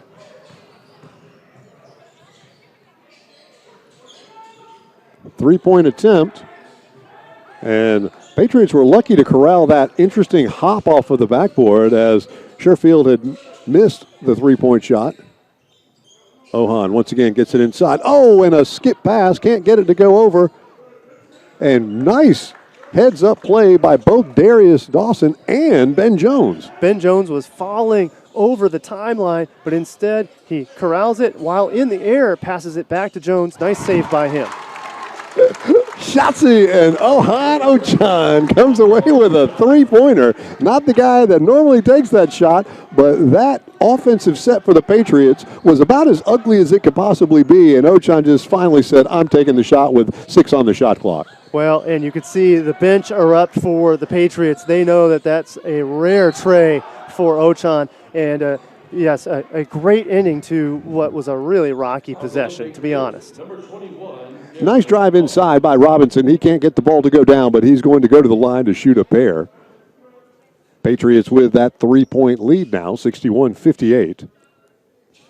And Ochan's shot, that ball goes down. Coach Gary Edwards says, hey, nice shot, nice shot. But if that ball doesn't, Gary's questioning who's shooting that three-pointer. But, of course, it's just like he drew it up. Ochan drains the tray to give the Patriots the three-point lead. And I think with that offensive set, that was the best-looking shot they were going to get from that set.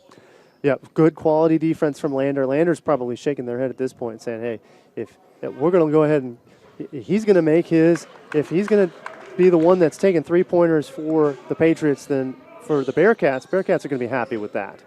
Absolutely.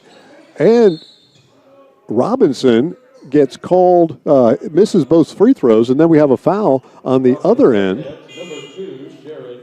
That's going to be Jared Sherfield.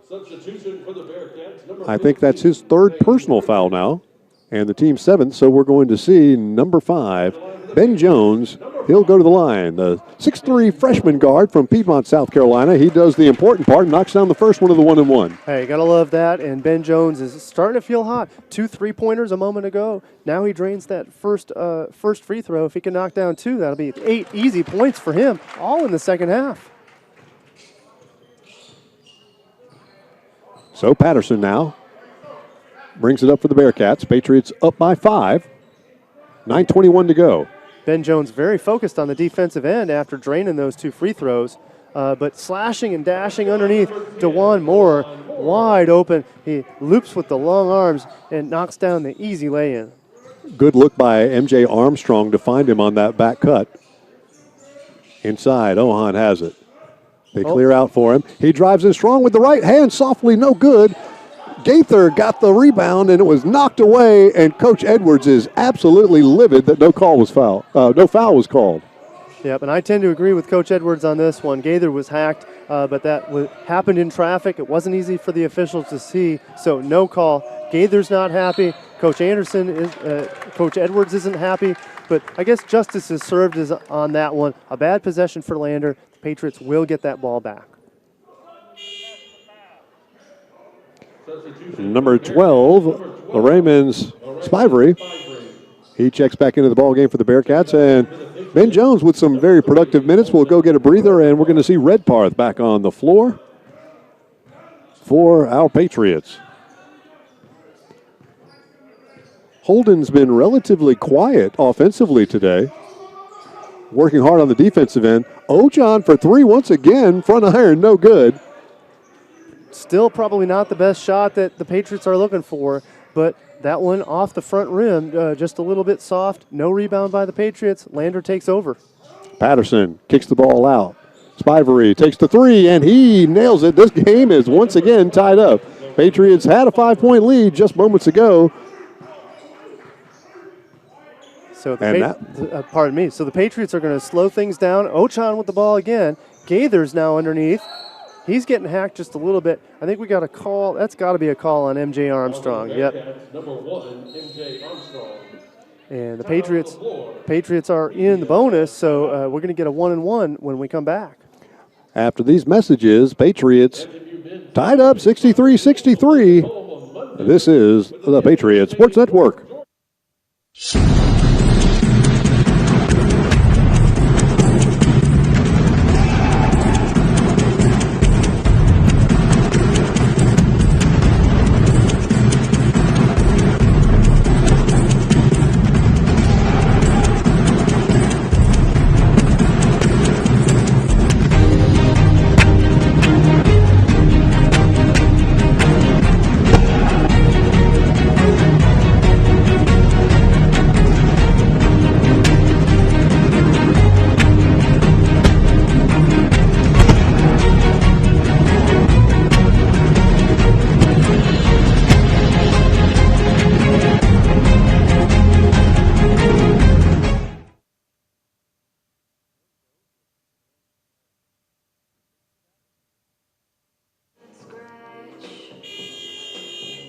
Here we are back at the Smith Center. These two teams are scrapping for a victory. Patriots coming in at 3-7, Lander coming in at 3-4 in the Peach Belt Conference, so both sitting on 3 wins. Really, really ravenous for another victory. Patriots have lost 4 in a row, so really looking to try to get back in the win column. And you can tell by the sense of urgency that they're playing with. They're playing with a lot of drive, a lot of I'm not saying hard. They've had hard all season long. They're really just in this ball game, just like they've been in every ball game. They're focused. The mistakes they make are not lazy mental mistakes. They're just aggression mistakes. Yep, they're playing very, very clean. They're executing. Both squads are executing on a very, very high level. And early on, maybe the only misstep by FMU. Shots just weren't going down. They were taking good shots, but they just weren't falling. So now for the Patriots, they're starting to get something going. Gaither, with this free throw, takes it to a slim 2-point lead as we've gone back and forth most of this game. Those are his 5th and 6th free throws of the second half, and that gives him 24 points to lead all scorers. Nice drive inside. Oh, they'll call Gaither with the reach-in. Oh, and that's tough on Gaither. Gaither now is going to have 4 fouls. So now there's a kind of a decision to make by Coach Gary Edwards. 4 fouls with 7+ minutes to go. Gaither's going to stay out there on the floor, at least for now. And MJ Armstrong puts it off the back iron. They're showing only 3 personal fouls for Gaither right now, so I'm not sure exactly. Well, maybe I missed one of those tallies. Boy, I thought it was 3 to go to 4. Well, and that's very fortunate for the Patriots, but that also explains why Gary Edwards did not call for a substitution. It's apparent that that's only his 3rd foul. Tight defense, very aggressive man-to-man defense applied by the Bearcats. Ochan has it at the foul line, gets it to Gaither. Gaither picks up the screen, backs it off, and shoots it off the side iron. He gave away a pretty open three-pointer for a 15-footer, and that's going to be a block. Gaither couldn't quite get set over there. He had the right idea, just didn't move his feet quick enough to get set in the right spot. Yep, and he was really, really close to the rim. I can't even tell if maybe he was in the circle underneath. But regardless, now that is his 4th. So Redparth is over talking to Coach Edwards as Patterson knocks down the free throw and ties the ball game up. So if Redparth is over there, we'll see he's coming out. And Ben Jones is coming in. So surprising that Redparth came out and not Gaither. Yep, and during the communication between Redparth and Coach, Landers LaRaymond Spivery actually went over there and listened in on the conversation, which is totally legal. There was no timeout. He can wander around wherever he wants. So interesting gamesmanship by Spivery over there. Gaither couldn't receive the pass. Backs it up. Deep three-pointer. No good. Ochan tried to keep it alive, but Moore comes away with it and puts it off of Ben Jones to keep the possession. Bearcats. Yep, and Ben Jones was really, he was trying to get possession of that on the stop, but his first objective he actually met. He stopped the fast break. Lander was on the run. If Ben Jones doesn't put his paws on that one, then Lander might have been fast breaking down for the easy two. So I still credit Ben Jones on that one for the stop, even though he wishes he would have taken possession of that ball. Patterson kicks it out. Spivery back to Patterson for 3, who nails one. He hasn't really tried any three-pointers today until that one, and that gives the Bearcats a 4-point lead. And a good stroke from him, the three-pointer from the baseline. Nice job by him. Now Ochan has the ball high up. In between the circles is Dawson, and the Patriots are going to take time out. At this moment, you saw that Gaither had been taken out just a moment before on the dead ball. This is where Coach Edwards likes to do offense for defense and defense for offense substitutions. And so down by 4, I think he called that timeout to get some of his offensive players, Redparth and Gaither, back on the floor. Yep, and he might need to do that with the foul trouble that they're starting to get into. 3 personal fouls for Dawson and 4, and now they've taken that number down for Gaither, but I think that Gaither's got 4. I'm pretty sure he does as well. So Gaither's going to be out there on the offensive possession, as you mentioned, and the Bearcats, while they have a 4-point lead, things are a little bit tenuous here with the foul situation for both the Bearcats and the Patriots. So we'll have to see what Coach Edwards draws up here on this timeout. And this is a very critical offensive set for the Patriots. There's plenty of time left. We've got 6 minutes and 20 seconds to go in the ball game. But the way this ball game has been going, you really don't want to see anybody get a 7-point lead unless it's the Patriots, because it's been not a lot of runs since the first half. Both teams have had a double-digit run, but since the first 5 minutes in the game, we haven't seen a run like that. Right, that's right. And I guess for the Patriots, a stop here is going to be very, very, very crucial. Or pardon me, a score is going to be crucial here because the possessions are all going to start to count, and they feel like they're even heavier and more intense in such a tightly contested battle here. 6:20 to go in the game. That last three-pointer by Patterson kind of slightly shifted the momentum to the other side of the floor, so we'll see if we can't at least eliminate that or get it back here on this possession. That's right. Good stroke by Patterson on that one, his first three-pointer of the day. Jones, he takes the three-pointer. A little bit quick on that one, but I think that's what Gary had drawn up. Yep, I think that's what he drew up, but I think Ben Jones actually rushed the shot. He had some room. He had a little bit of time to get a little bit more set, but instead that ball hits the back rim. And Patterson does us a favor by doing something very similar. Dawson, he's got that three-pointer dialed up. Shotzi, he knocks down another one from the top of the key. He's been working all day on that, and finally he's gotten two here in the second half. Yep, Ben Dawson's starting to get that confidence, and that's just what the doctor ordered. Patriots only down by one. Nice shot by him to knock that down. And Ben Jones comes in and bumps down the Bearcat. Number 5, Ben Jones. And Spivery got knocked down, but I really think that Spivery had kind of juggled his feet there. I really saw a travel there, so I'm a little surprised that everybody was looking at the defense and not keeping an eye on Spivery and his feet. Regardless, he misses the front end of these two shots, so we'll see what he does with the second.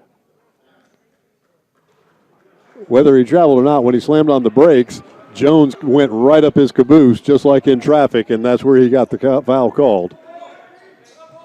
And that's the way it goes. If it wasn't the travel, it was going to be the foul against the Patriots.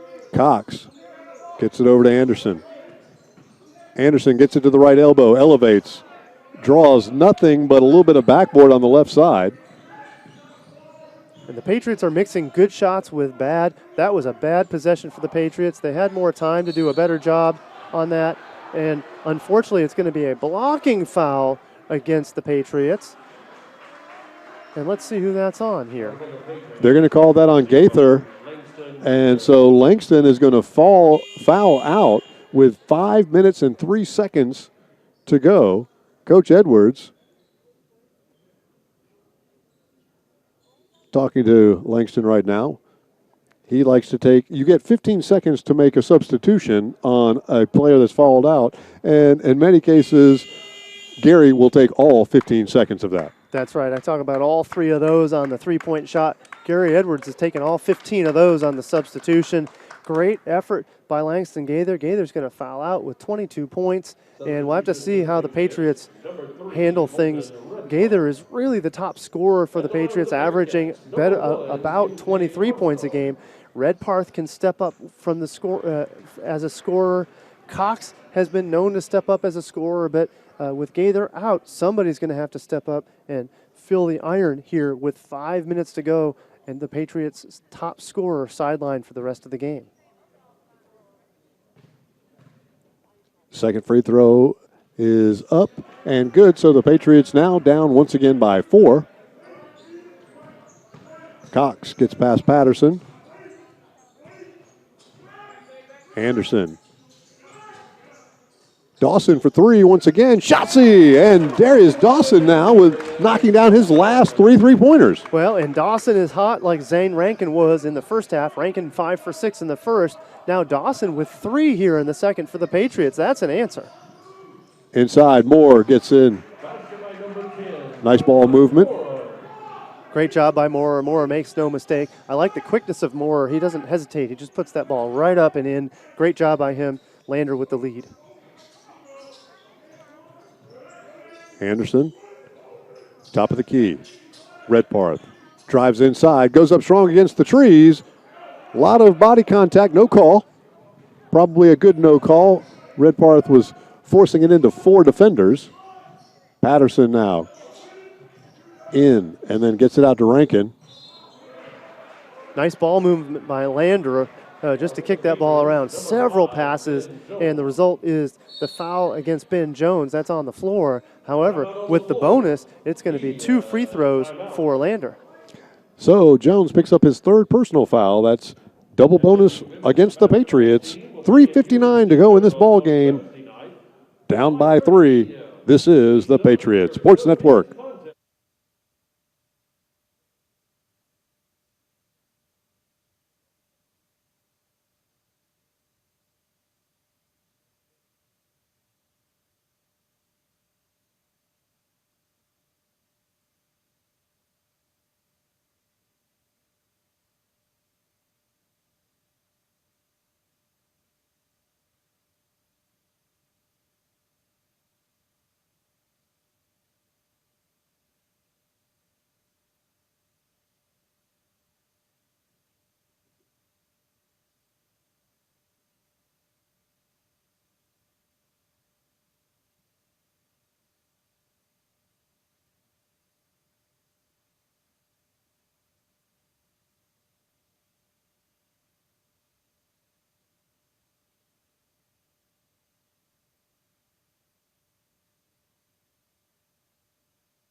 Just a tick under 4 minutes to go in this ball game.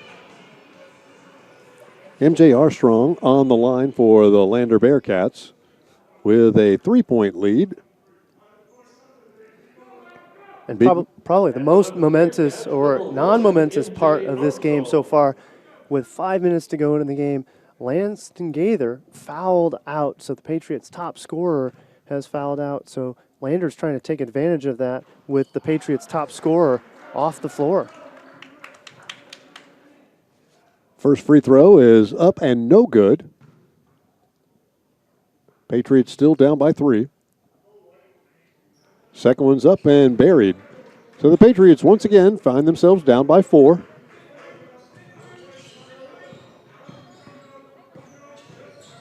Cox just got the ball stolen away from him, and Patterson goes in. Basket by number 3, Jermaine Patterson. Nice defensive play that time by Patterson, diving in and picking Alex Cox's pocket, giving the 6-point lead to the Bearcats. And again, some sloppy miscommunication, and the Patriots are down by 8. So 2 back-to-back steals by the young player of the Patriots. Not Cox on that one, but that's going to be a 30-second timeout called by head coach Gary Edwards. And that's a tough spot to be in. 2 bad possessions in a row, 2 steals. The Patriots never did. The first one, the ball never really did make it past half court. The second one just barely past half court before getting steals by Lander. Lander had fast break points on both of those to open up the lead from 4 now to 8 with less than 4 minutes to go. That was a big, big change of points and possessions and momentum. The Patriots are going to really have to bear down here if they're going to overcome that. They're going to have to play some pretty mistake-free basketball over the next couple of minutes if they're going to try to cut into this 8-point lead and have an opportunity to win. Yes, and really, they're going to need to do it with some defense on their own. Now, this possession is key here. Patriots have to respond with a bucket, but more importantly, on the defensive end, the Patriots are going to have to slow Lander's methodical scoring attempts. Jones gets it to Darius between the circles. Dawson picks up the dribble. Ochan almost gets the ball stolen away. 10 on the shot clock. You can tell the difference without Gaither out there. They're not quite sure. And the ball is blocked as Jones gets it blocked to go over the top. Nice defense that time by Ben Jones and the ability to come away with the defensive glass, altering that shot by the Bearcats on another fast break opportunity. And that's the effort, though, that the Patriots needed. They needed a little bit of defense. Now, granted, it was a fast break from Lander that was thwarted, but nonetheless, they're not giving up from the defensive end. Shotzzy, and Jones knocks down another three. And boy, they needed that. Ben Jones with another three-pointer. He's been hot here from three-point line in the second half. 3 3-pointers here in the second half so far. Cuts the lead down to 5. Patterson picking up the screen. Patriots double team. Good movement around by the Bearcats. Patterson gets to the right block. No good. Ohan taps the rebound opportunity to Dawson, and the Patriots have a possession to cut into this 5-point lead. And nice job on the defensive end. 2 great defensive stands in a row. Once to stop the fast break, another one to stop the half court offense. But now instead we get the fast break. Another big block, fantastic block by number 5. Ben Jones is really getting the job done on the defensive end. Anderson stepped inside the 3-point line and then missed the shot, and Ochan looked like he was right there for the putback and couldn't quite get it to go. And Lander's more than happy to take out some of the clock. It's a 2-possession ball game, so I'm surprised Lander's kind of changing their style here. Still a lot of time to go here, but number 3, Jermaine Patterson, is really slowing things down, then slashes to the rim. Blocked again. Nice job by the Patriots. Alex Cox. I missed the block. Was it? It was stripped away. Almost an over and back, and head coach Wada takes a timeout for the Bearcats. So the Patriots have had some opportunities, just haven't been able to cut into this lead. And great block by Dawson there on that one. I know I couldn't get his name out of my mouth, but because I was just in wonder of the great block that he made. Now the Patriots have really shored up their defense here, but they haven't seemed to be able to respond with the scoring necessary to catch back up here. Lander blasted out to an 8-point lead a few minutes ago. Still a 2-possession game with 51 seconds left. And give Lander credit, their defense have stepped up as well. They got that 8-point lead by 2 back-to-back steals. And then as Alex Cox was just coming down the floor, they picked up another steal, giving them possession of the ball. So good defense by both squads. And it's really just coming down to just a few errant possessions on one side or another. You can't fault the Patriots except for maybe a couple of possessions that are the difference here that results in the 5-point lead for Lander. Lander's got the ball with the inbound. Patterson ducks his head into, I believe, Alex Cox, and Cox is going to get called for the foul, his third. Couple of free throws going up for Patterson. That's not the guy we want on the line, hitting over 80%. And Patterson has had a very, very good second half. He's really moved the ball a lot better. He's ball handling a lot better. He's passing better. And now here's that free throw from, a very, very dead-eye free throw shooter. Patterson has kind of been the glue that has really kind of kept Lander together here in the second half. He's done a wonderful job at running the point, distributing the ball very well, and also picking up his 15th point of the ball game. Solid at all aspects. A few steals, fast break points. Dawson gets Edmondson for 3, right baseline, buries it, Shotzzy. And so the Patriots are down by 4 with 37 to go. Almost stolen away by the Patriots. Lander comes away with it. Patterson now has it. They need to get it out of his hands. And the ball's poked away. And nice foul that time by Jones. Once they got it out of Patterson's hands, got it over to, I believe that was an MJ Armstrong. That was Laraymond Spivery. Yep, and Ben Jones is kind of bummed. He's not bummed that he had to foul. He's bummed that they had a good defensive possession going. But with 25 seconds left, Ben Jones and the rest of the team, they can't afford to let that shot clock go down. There's still 19 seconds left. He had to foul. It's the right call to make, and Lander's only up by 4. And we're going to see Spivery go. And it's really nice to watch Ben Jones start to develop. You can see him developing into not a freshman anymore. He's basically playing like a sophomore, or even later on in his career. It's been fun to watch him develop, not only over the season but in this game. He's gotten more comfortable and he's in the flow of the game, and he's been a major factor for the Patriots. Yes, this has easily been his best half of his career, and of the many games that we've seen, and also away. But more importantly, he's comfortable with the ball. It's not a fluke. He's not draining lucky shots. They're smart shots. He's playing confident with the ball. Yes, very mature for a freshman, playing very well today.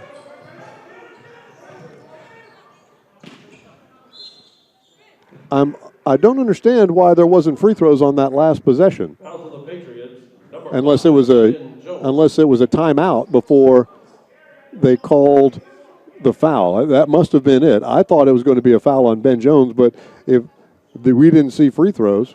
Yeah, you're right about that. It sure looked like the foul was called. It looked like that was why the clock had stopped, but instead, timeout to the Patriots, and that's why no free throws. But now here, a free throw from, like we mentioned, very, very lethal, Jermaine Patterson. He makes the front end. Now, even if he makes the second, still a two-possession game for the Patriots, but a 6-point deficit with 18 seconds to go is going to be pretty tough, a tough road to hoe. Absolutely.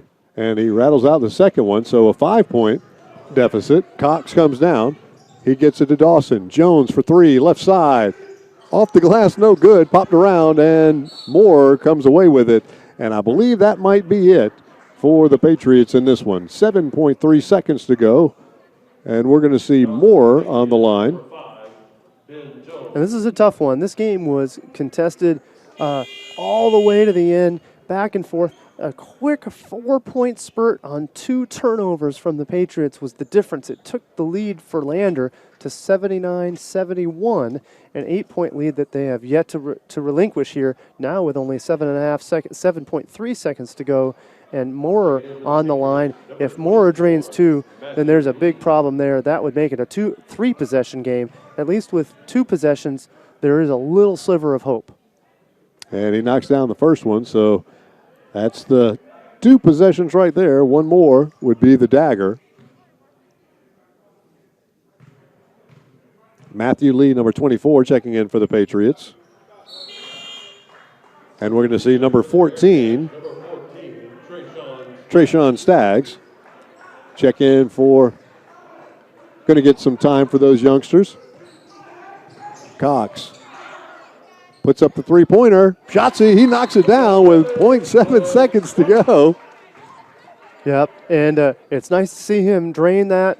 Just a little too much time off the clock trying to bring that ball in, move that ball around. That one is going to make the gap just feel a little bit less great, but it's not going to do much for the win-loss record.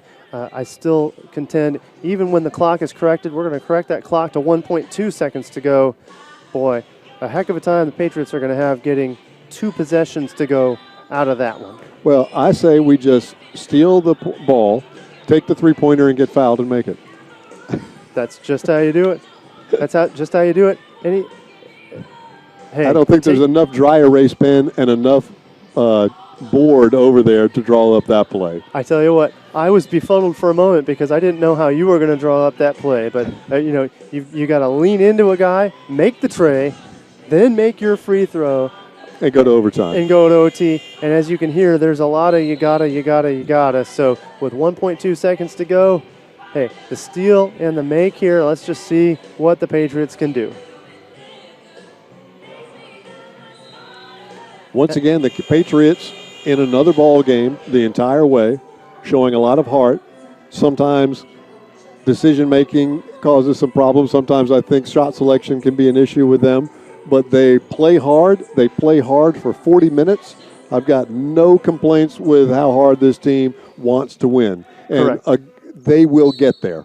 Yeah, correct. A very, very clean well-played game by both squads, a couple of mistakes by both squads, and the result is a Lander 4-point victory, 84-80, the final score here at the University Center at Francis Marion University. Very, very tough loss there for the Patriots once again. They're in all these ball games, but you really can look at the 5-minute mark when Jason Gaither picked up the blocking foul underneath and picked up his 5th foul. That was going to be really hard to overcome, and it took a while to figure out who was going to shoulder the load offensively, and it turned out to be Darius Dawson and Ben Jones. Who would have thought? Right. Well, and that's the problem with the Patriots. When Gaither is really, really rolling, who else can take the load off of his shoulders? I think that for the Patriots, as you mentioned, Ben Jones did a good job with that. Alex Cox stepped in and did a good job with that. But Gaither is really what makes that machine run for the Patriots. So with him out for 5 minutes, you can actually credit the Patriots for only losing by 4 when their top scorer was off the floor for the last 5 minutes of the game. So another tough loss. That's going to send the Patriots to 3-8 overall, 3-8 in the Peach Belt Conference. Lander Bearcats are going to go to 6-6, 500 overall, and they're going to go to 4-4, 500 in that Peach Belt Conference. So I think they probably still have a little bit of life left in them with regard to that final playoff spot. They have a good many teams that they've got to jump over, but so Lander still has some important basketball to play the remainder of this season. The Patriots, that's going to be awfully hard with 8 losses now in the conference. Yes, Lander's still in the hunt. They're in a logjam. 3 other teams with 4 wins in the win column, Augusta, Young Harris, and Columbus State. They need to get up to 6 victories at least. USC Aiken at the moment holds the 4th coveted spot in the Peach Belt Conference playoff if it were to be started out today. So Lander, they have hope, but they've got to pick up at least 2 games in the win column. They still have a tough road for themselves as well.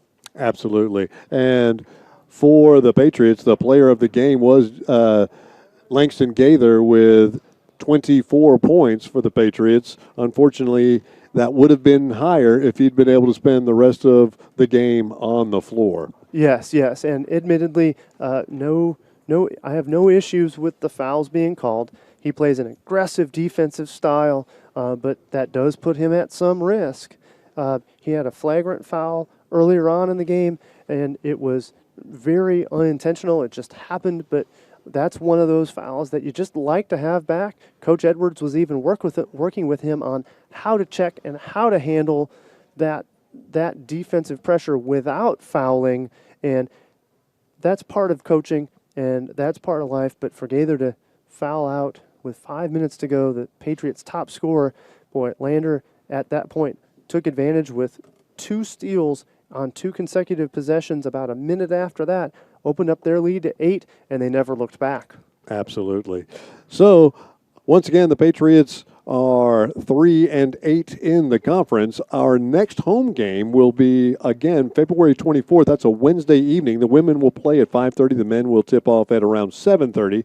And then our last home game will be a couple of days later on Saturday, February the 27th, against Flagler at 3:30 p.m. with the women tipping off at 1:30. So we've got a couple of games since in the intermediate time with Pembroke and USC Aiken, although I see that the Pembroke game has been postponed. The women will still be playing, but the men will not be playing on Wednesday, and then next weekend they will travel to USC Aiken.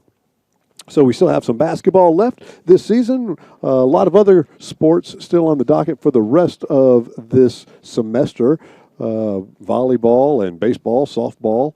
Our soccer teams are in full swing. The tennis teams are going, and so is the golf team. So still a lot of sports to be played here this season. Absolutely. If you want to see some FMU athletics, go to FMUpatriots.com, and you'll be able to see the schedule. And there's a home game going on almost every other day if you consider all of those sports teams. So kudos to FMU facilities for putting on all of those events this spring here in late February, and on into March and April. It's going to be a busy, busy spring for Patriot athletics. Paul, you might be able to answer this. I don't know this question right now, but I'll find out for the next time we do a broadcast if we don't have this answer. For those sports like baseball and softball and soccer, in the Smith Center, we have a restriction on how many people we can have in this venue, and we've limited it to 250.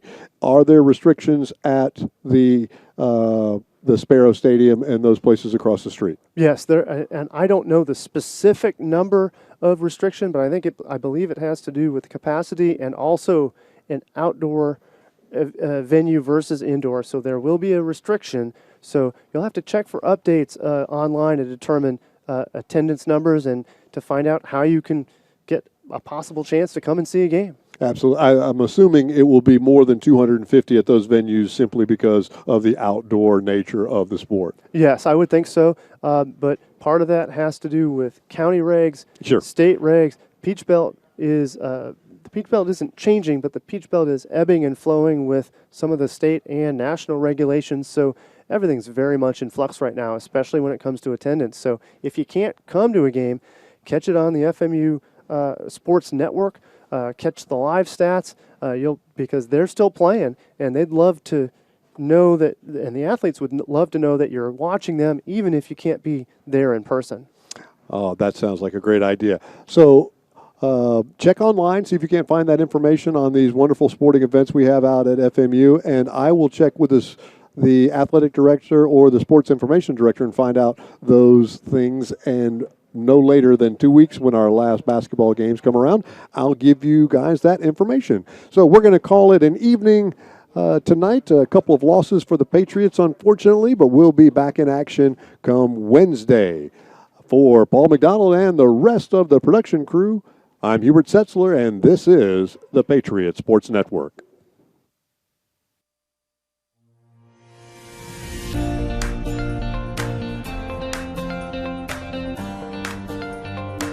The desire and the love to take care of people is something that you kind of have innate. You kind of just have that thing.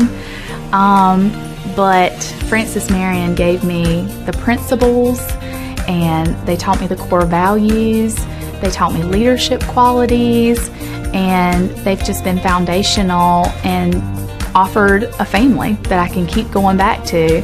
So even though my personal biological family didn't go to a university, and I didn't really get any experience, wisdom from them for that, I gained a family that could tell me all about college and even the afterlife of college by coming to Francis Marion.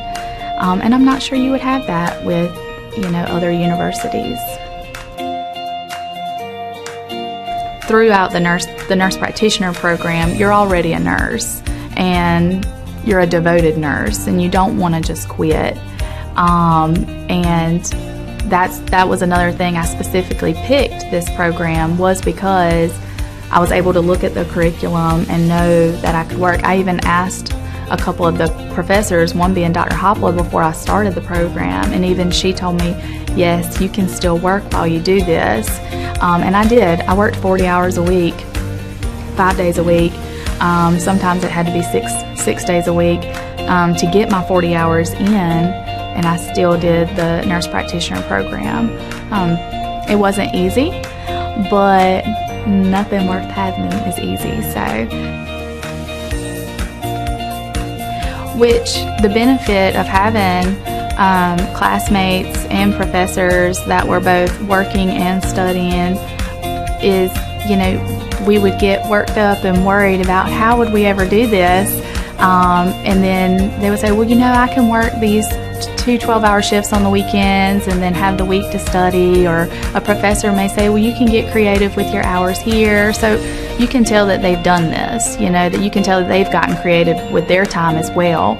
And then all of a sudden it doesn't feel like such a daunting task because, again, you gain wisdom from their experience.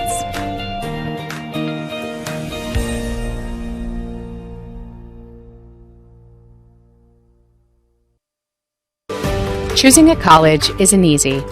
There are lots of choices to make and so many variables to consider. how do you know when you've found just the right place? The right college will make you feel at home, and that begins with a sense of place. At Francis Marion University, we have a beautiful campus that's safe, well-maintained, and filled with smiling faces. It's the kind of place where you feel you belong, where you wake up in the morning and know that the day ahead will be one you'll savor and enjoy. Now, that doesn't mean life at FMU is easy. There will be challenges. Hard work is expected. We take our academics seriously. You should too. Earning one of our degrees is a real achievement. But some toil, some time invested in a difficult task, that's okay. That's how you grow, how you become someone. FMU is a comprehensive public university, and when it comes to academics, our students have a wide range of choices. We offer more than 75 majors and courses of study. Our professional schools in healthcare, engineering, business, and education are all well known and respected across the state. At the same time, the arts and the sciences remain the core of what we do. They are the perfect foundation for a successful career and a meaningful life. Programs are important, and we'll continue to work to produce new curriculum that meets the needs of our changing world. But we also know that a great education is less about what is taught and more about who is doing the teaching. FMU's faculty is made up of distinguished scholars and renowned researchers. They're experts in their field and expert teachers too. They love the give and take of the classroom and revel in the progress their students make. In FMU's intimate academic environment, where small classes are the norm, you'll get to know a lot of these dedicated men and women. Some you will remember forever. The academic work and its rewards are why you are here. But there will be a time and place for play, too. We have more than 60 different student organizations and field teams in 14 NCAA sports. A robust schedule of extracurriculars is a big part of each semester. You'll find space here for rest and relaxation. You'll make new friends and build relationships that last a lifetime.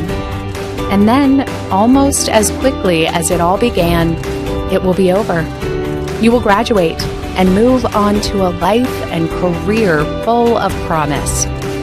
You'll leave memories behind. You'll leave FMU, but you'll be welcome back anytime. Home is like that, you know.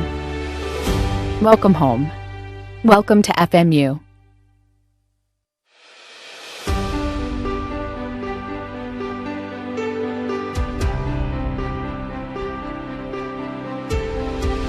Hi everybody, I'm John Sweeney, Francis Marion class of 2009. This university means a lot to me. The people that I met and the experiences I had here, I cherish to this day. Over the next couple of minutes, I want to take you on a tour of this university that means so much to me. I want to show you my university.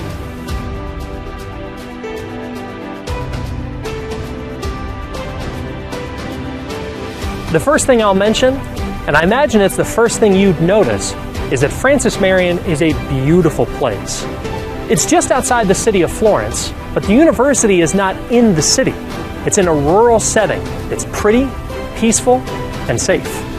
FMU's main campus is carved out of some 400 acres of former farms and forests in a delightfully natural way. We're under a canopy of mature trees. Thousands of native plants were cultivated to form an attractive landscape that FMU students pass through every day. The campus is beautiful year-round, but the azaleas are particularly amazing in the spring. It's a beautiful place to visit, but it's an even better place to go to school. And you are here to go to school, to learn, and grow as a person. That will happen here at FMU. Now, we have some terrific laboratory and classroom spaces. Come on, let's go take a look. This is Founders Hall, our main classroom building. I spent a lot of time here. McNair and Leatherman are home to the sciences. I didn't spend a lot of time here.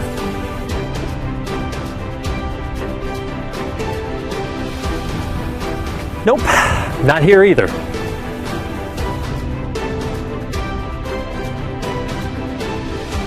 Now this looks familiar. Welcome to the Hyman Fine Arts Building.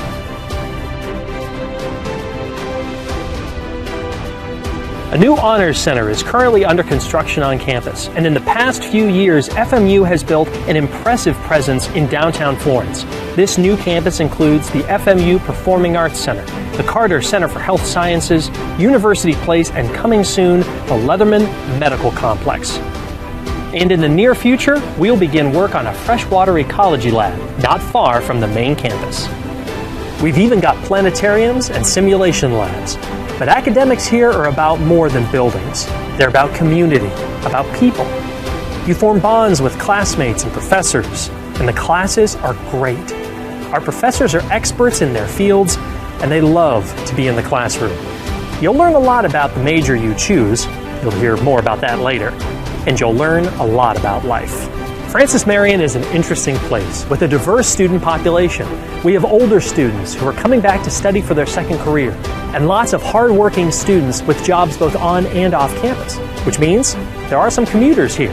But many of our students live right here in our residence halls, which means we have a rich on-campus environment. Forest Villas are modern apartments with nice amenities. But a lot of upperclassmen love the Village Apartments, Francis Marion's original student housing. They're conveniently located to campus, the outdoor pool is right next door, and they have recently been remodeled and upgraded. An assortment of eateries, snack bars, and coffee shops provide needed fuel. The Smith University Center, the largest building on campus, is a great place to hang out and blow off a little steam. Our 60-plus student organizations add to the mix by hosting a wide range of events throughout the year. Everything from FMU's Got Talent to the President's Bowl Quiz Tournament to First Friday and the annual student competitions at Arts International. It is a good thing they didn't have these when I was here. I wouldn't have ever left. Athletics plays an important role here at Francis Marion. We've got great facilities like Griffin Athletic Complex and lots of successful teams. FMU athletes have won 5 national championships in just 50 years, and we've produced dozens of legendary players. Our athletes come from across the country and around the globe. They add to the flavor of the student body. Athletes are always among our very best students. We think that's the way it should be. By the way, the very first game on this field pitted Francis Marion against the defending national champions from the University of South Carolina. I wonder who won that game. Oh yeah, I remember. Well, that's a quick look around campus. I didn't get a chance to show you everything, and we didn't talk about everything. Like this guy, our namesake, General Francis Marion. But hopefully I gave you an idea of what a wonderful place FMU is and how much it means to alumni like me. This place is special. It's my university. Maybe you'll make it yours.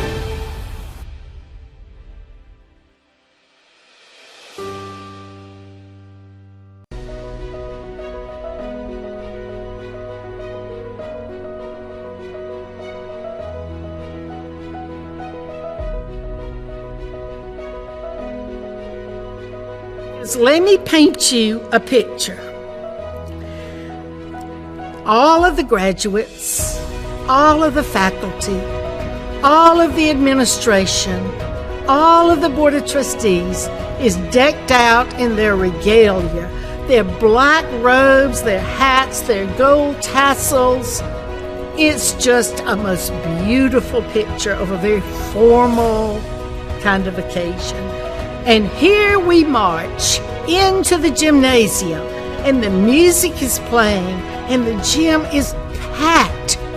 And as we come in, and as you look up at all those people, you see families, huge families. You see not just mama and daddy and 2 brothers and a sister, but there's grandmama and granddaddy, there's the aunt and the uncle, they're the cousins, they're the next door neighbors. And you know why all those people are there? Because this is the very first one, the very first graduate, And I can guarantee you that when you go to that graduation, you leave with a tear in your eye because it's so, so special.